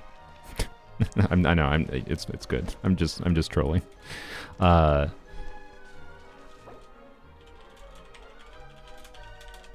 anywho's, yeah, Eclipse was very good. The notable thing I can say is we almost didn't get to see it because I kind of effed up. So, what I did, the day of the eclipse was very, very cloudy, like heavily overcast. When a total solar eclipse tends to clear the cloud cover a bit, so it's not the end of the world to have cloud cover, but this was heavily overcast. And when I looked up the forecast for the area for like the exact time the eclipse was happening, for the area I had planned us to go, which I had planned us to just like drive in about an hour south, which is a little bit farther than we needed to, but I planned to drive an hour south because there was a beach we could go on, a nice beach we could chill at, and there was a restaurant nearby that if we got too early we could have some lunch there, and like, hey, cool, right? Nice relaxing experience. I can set up my camera equipment ahead of time, take some photos of the partial eclipse for the couple hours for that before totality. We could get something to eat. Should be pretty relaxing experience, right? Well, anyways, we woke up and it's overcast. So I'm like, well, shit. And look up the forecast for the area. Says it's going to be overcast in that area. I didn't actually look at the radar, and this is a mistake. I didn't actually look at the radar to see where the front was moving, like the weather front, to see if there was any gaps in the weather front or whatever. I didn't do that. Instead, what I did was I looked up cloud cover forecasts, and I found what should be reliable. I found a Canadian website that was specifically a cloud cover forecast model for where you like input like how many hours ahead do you want this model to try to predict cloud cover for you. And it was specifically a government website cloud cover forecast predictor for like astronomy purposes, like for scientific purposes, because you know for astronomy you need to look at the sky to see the stars and the moon and the sun and solar eclipses and shit. So like should be pretty reliable, right? So anyways, I looked that up and it says, oh, like towards Niagara Falls the cloud cover forecast is like 0% clouds. All right, well I guess that's annoying because now I'm gonna have to spend like another 45 minutes driving towards Niagara Falls, like friggin' Niagara Falls on a total solar eclipse day. That sounds like a nightmare of traffic, right? But the traffic wasn't great. It wasn't too bad though. Drive an hour and a half towards that direction. We didn't go actually to Niagara Falls, but I picked an area kind of near it, a little bit south. That was more on the coast of the lake. A place called Port Colborne, I believe. Just a random like smaller town. And basically right as we get there, Kelly, she gets a message from some coworker, friend, or whatever she knew, where they sent like a message where a picture of like clear sunny skies somewhere else, and I was like, where the heck are they? Well, they were like 3 hours to the west, and we had gone east because the stupid cloud cover forecast thing said go east, right? It didn't say go east, but it said that there was no cloud cover to the east, and it said there was going to be cloud cover more to where I had originally planned and to the west. So went fucking east. That was wrong because like after she got that message, I was like, okay, we pulled over. We were like at Port Colborne at this point, and pulled over. Went and checked on my phone. Okay, what the actual fucking cloud, like the what the weather front looked like, because I was like, well, shit. If they are 3 hours to the west of us, and we weren't going to travel 3 hours, like that wasn't physically possible. If they were 3 hours to the west of us, probably should have just started driving west, not east, and look up like an actual radar, and the weather front was moving relatively fast to the east, and to the west was clear. Like the weather front ended. I was like, I thought in that moment I had completely effed the chance for me and my friends to see that eclipse by driving the wrong fucking direction. Because now it was like 2-ish hours until the total solar eclipse. The partial eclipse was starting in like 30 minutes. And the partial eclipse, to be clear, is like not that interesting. You look at it with eclipse class and it's like, hey, cool, look, the moon's covering the sun. That's all it is. Totality is a different thing. And so like, okay, shit. I guess we're driving, just spent an hour and a half driving east. Now to try to still see this, we're going to drive west. And basically ended up very close to the spot I had originally planned to stay at, to like the relaxing spot where we just would like have a place to eat, be at a beach, but instead now we're in the middle of nowhere, not quite at the beach, didn't get anything to eat, so we're hungry, and I'm cranky because I thought I'd effed our chances to see the eclipse. But we were able to travel far enough to see it. So annoying because I basically caused it to be an unpleasant experience because I hadn't thought to double check, you know, like actual radar and check the actual weather front, and instead I just trusted this shitty Canada government tool for cloud cover forecast, which is garbage. Do not use that tool if you're an astronomer in Canada. That's all I can say. And yeah, my mistake, to be clear, but like, oh boy, it didn't put me in that good of a mood leading up to it. Still got to see it though, and my friends got to see it too, which is really cool. Eclipses are something I'm quite passionate about. Like, the reason I use the username Soluna, by the way, like I started adopting that username and I usually go by Soluna or Solunera, which is just a portmanteau of doing the Latin names for sun and moon, because what is a solar eclipse? It's the sun and moon coming together in the sky. Sun plus moon, Soluna. It's a reference to total solar eclipses. They're very, very visually cool. I really, really recommend seeing them. And I got a bunch of cool photos this time around. I can actually probably show some of them. I haven't edited any of these, so they have some like chromatic aberration issues. I put one of them in this thumbnail and then one of them in the previous thumbnail. So I've got to edit these down quite a bit, potentially. Both for doing various things, doing things like adjusting the, adjusting just general, like, brightness, contrast of certain things. You know, if you know anything about taking photography, you take raw photos, and then you can edit those raw photos to edit a whole bunch of different parameters and make them, like, look kind of exactly like you want within, like, reason, depending on the data that the camera captured. But I had much better camera equipment for this time around, and I took some cool photos.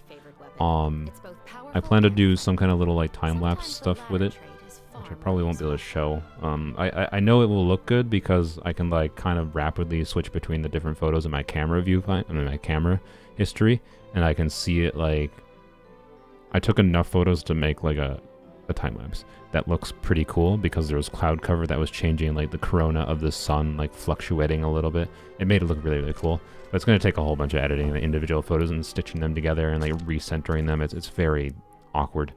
Yeah, Yeah, someone mentioned in chat in Texas that got so dark that frogs were croaking because they thought night was falling. Yeah, exactly. There's all kinds of like interesting environmental effects. In Toronto, it's pretty cold. Like it was like 60 degrees out Fahrenheit, which is like really like for Celsius. That what is that like 15-ish Celsius? Well, no, that's more like 17, 18 Celsius. And there was a very noticeable drop in temperature, right? As totality neared. And like there was a little bit of bugs around, not a crazy amount of bugs because it was colder there, but a little bit of bugs around. Like the bugs went away and then came back. So yeah, there's all kinds of like cool environmental effects. You'll see like the street lights turn on, and then the sun turns into a black hole that starts shining around it, and there's a 360-degree twilight. Like it's a twilight that looks distinctly different than the twilight you normally see. So. Or twilight or dawn you normally see where like the sun is rising or setting in one specific section of the sky, which causes a specific gradient that curves like around that, right? Versus this weird universal 360-degree twilight. It's very distinctly different and weird in a way that like, I don't know, it's very valuable. If you ever have a chance to see one that's like not really hard to see, try to see a total solar eclipse. Right, specifically a total solar eclipse. So, anyways, I'll just share some pictures, and that's kind of all I got. I'm glad I got to see it. Glad I got good pictures. The next time I try to see one, I will not be taking this many pictures because a downside of trying to take a ton of pictures during the eclipse is you're not looking at the eclipse. I was futzing with my camera, but I wanted to have some good pictures of a total solar eclipse, just because I wanted to. I'm a bit of a hobbyist photographer, and I like taking pictures of the sun and moon. So I wanted to, right? 15C is really warm over here. I might have been a little bit off. 15C, no, yeah, 15C is about, no, okay, yeah, 15C was correct, sorry. Yeah, it was 15C and it probably dropped to like less than 10, I'm guessing. Like, it was a very noticeable drop in temperature, which is cool. I noticed that less when I saw the eclipse in 2017. Because, let's see if this works. That did not work. Why did it not work?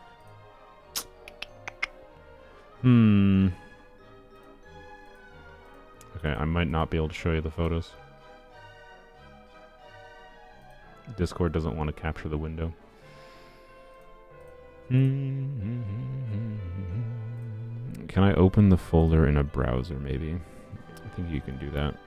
Well, I know you can open folders in browsers. I don't know if you can actually view it in the browser.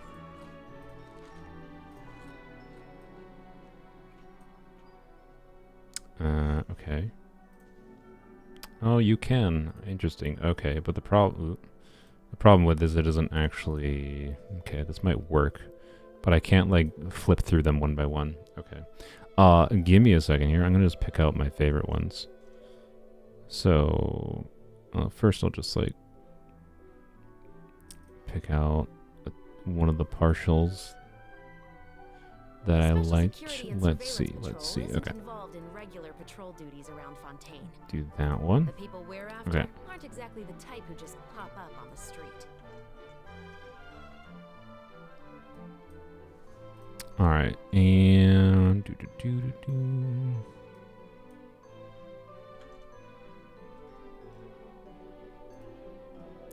okay, and I'm just gonna do this because I need to fulfill my brain.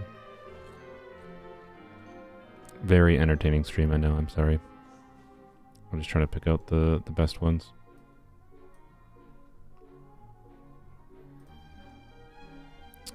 They're mostly ones you might have already seen before. Again, these have to be edited a little bit potentially, but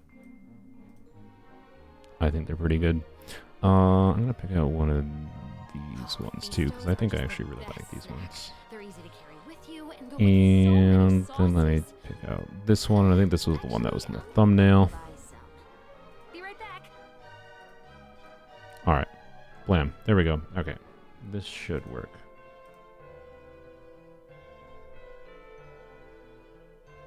Or not, because I don't see the window. Why? Why OBS?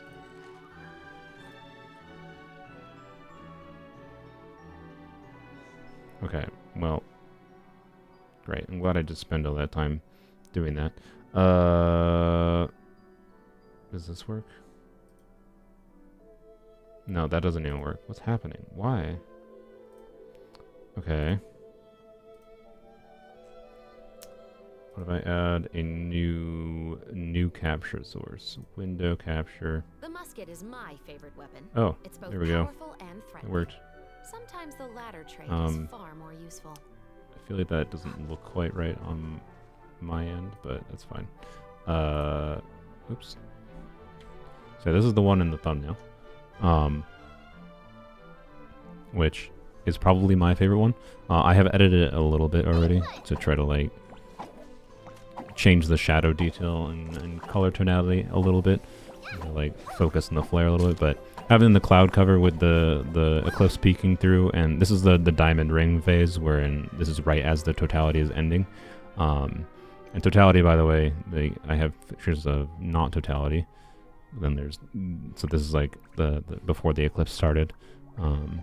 This requires having a solar filter because the sun do be bright, so you have to reduce the light coming in, versus this is without any filters because it's much darker when it's completely covered. So when totality happens, though, it starts to look something like this to your eyes. And this is called the corona, right? And this normally you can't see. And yeah, it's there's some weird coloration issues that I gotta fix because of just chromatic aberration with the lenses, but it's just this weird black void floating in the sky, and you see, you know, the sun's corona glowing around it. And then cloud cover was passing over, so there was things like this that happened that caused some like weird variation. And this is why I want to make a time-lapse footage of it, because I have enough photos to like show the, I think, a weird kind of pulsing, which the pulse, it wasn't actually, the corona wasn't pulsing, but visually it kind of looked like it was fluctuating because of like variations in the atmosphere and cloud cover that made how it shined through be a little bit weird. But yeah, this is probably my favorite one. And this one is the best at just being like, whoa, looks weird, right? And I don't know, when you see it in real life, it looks the same as this, but also distinctly feels a lot different because of all the other aspects of it. Like, for example, there's the social aspect of it, wherein, oops, there we go, trash this window, plan. There's the social aspect wherein like we pulled over basically at a little like divot corner of the side of the road. There was it wasn't just the side of the road, but it was at like an intersection. Can I have my mouse? And there was a Indian family or Indian group of people. By Indian, I mean like from people from India, that pulled over and started talking to us. They were talking to me about how like I was taking photos, and I sent my photos to them.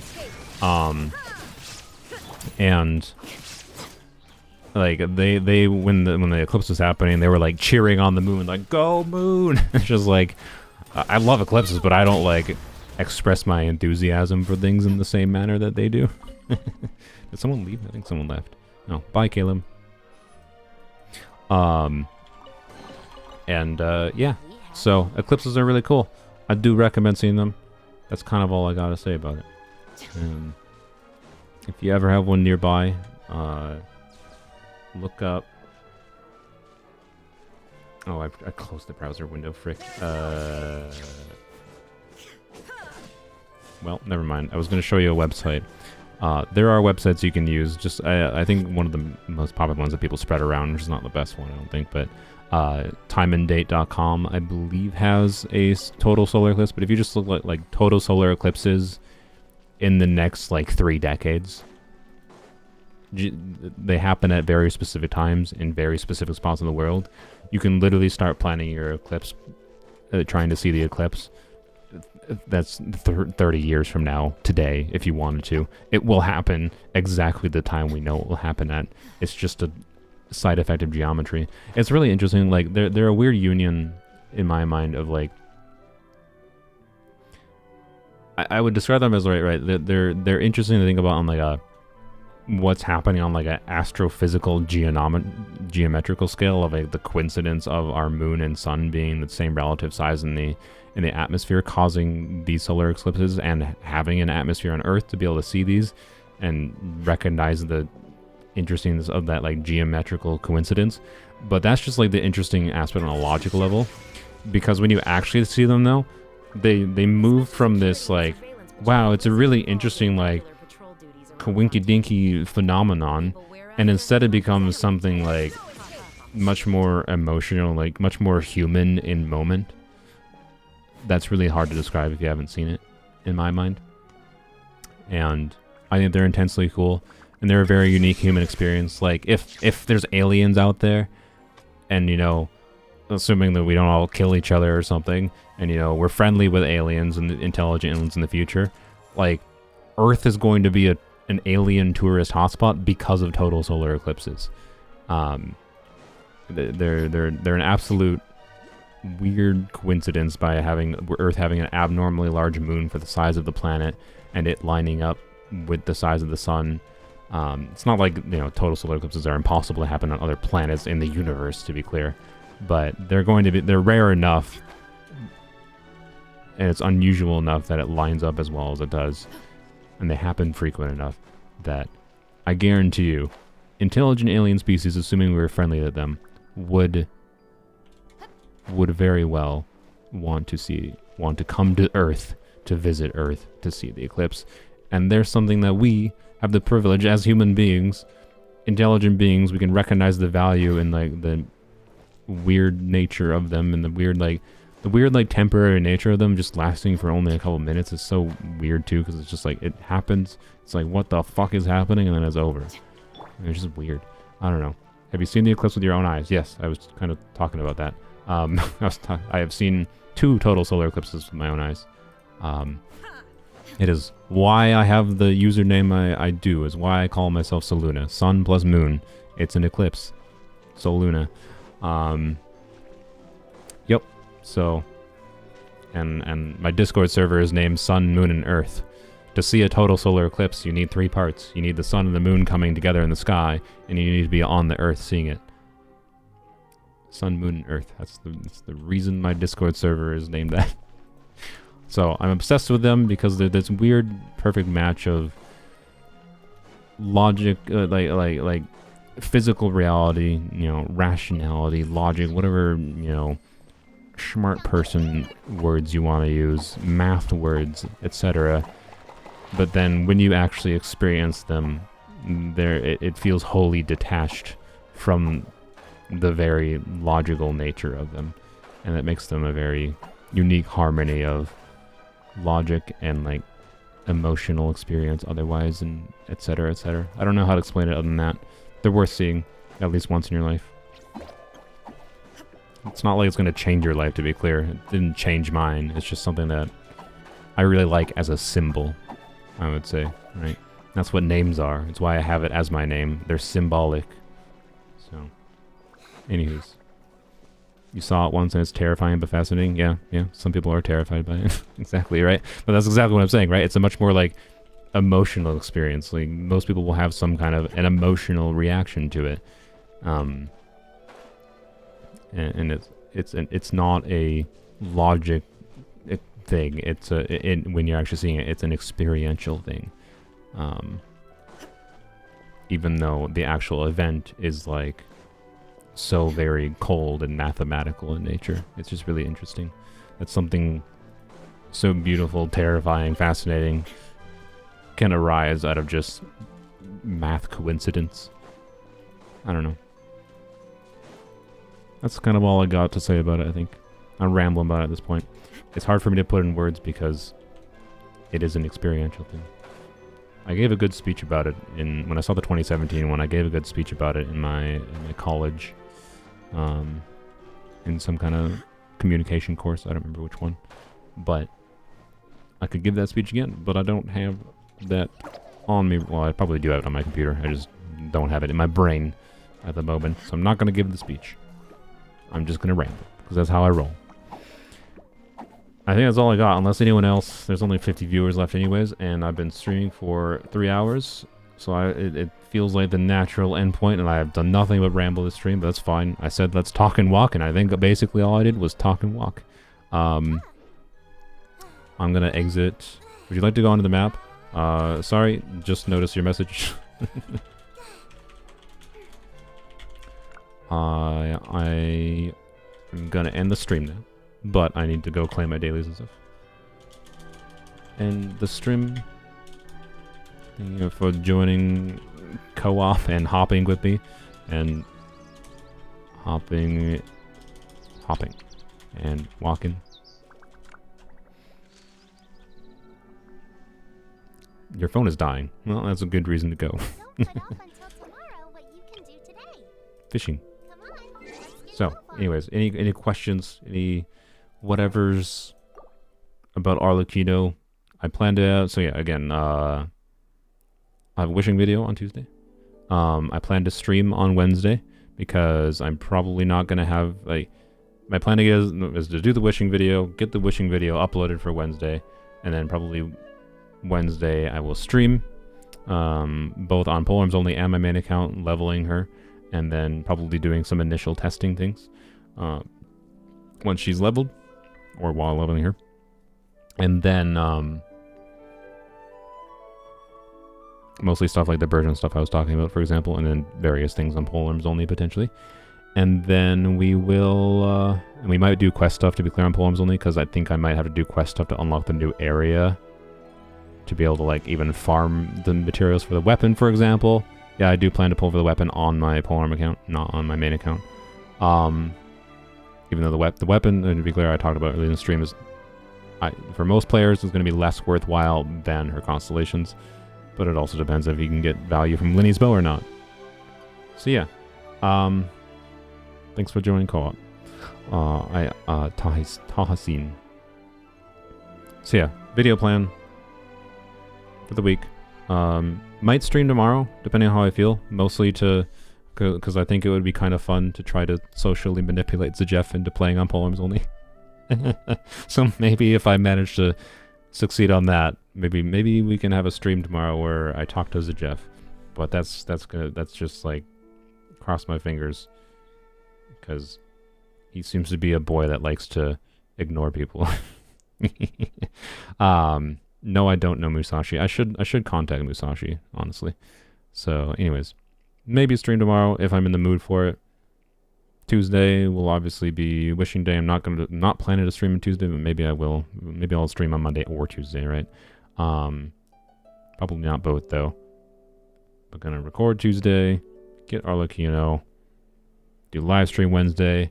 Should have a video to see if I was right about Burgeon Arlecchino on the weekend, and then I will also have another video for Polearms Only specifically, going over specific teams and how useful Arlecchino and how strong she ends up being, and if assuming I get her constellations, which I might not because it's a gambling game, if I get some constellations, I'll probably include some constellation testing for Polearms Only too. And yeah, so it's gonna be a very Arlecchino week. I don't know if there will be much Arlecchino content past this week, but I might make more content if I think there's interesting things that I think of playing with, or decide that there's enough complexity in, like, the Burgeon video, for example, to talk about some aspects to it in another video. We'll see. It's going to be an Arlecchino heavy week, at least this week. And then I'll do more things after that. We'll see. She looks like a fun character. I'm glad to have a on-fielder that looks interesting to me for once. I like her gimmicks. I think she's going to feel good to play to most players, including me. And I think she's going to be interesting enough that I'll have fun with her for a while and hopefully won't regret her on my main account. I'm not concerned about regretting her on Polearms Only. She's a Polearm character. There's no regretting Polearm characters. It's just acquiring Polearm characters. There might be regret in how hard I go into the banner, because we'll see. Because kind of gambling gets away with me. Like, I probably shouldn't use all 500 wishes I have for Arlecchino. But at the same time, it's been a freaking year and a half since we've had a new 5-star Polearm. Like, it's been a year and a half since Cyno released for Polearms Only. Like, I should probably save it to get, like, extra copies of Staff of Scarlet Sands or something. But also, anyway, whatever.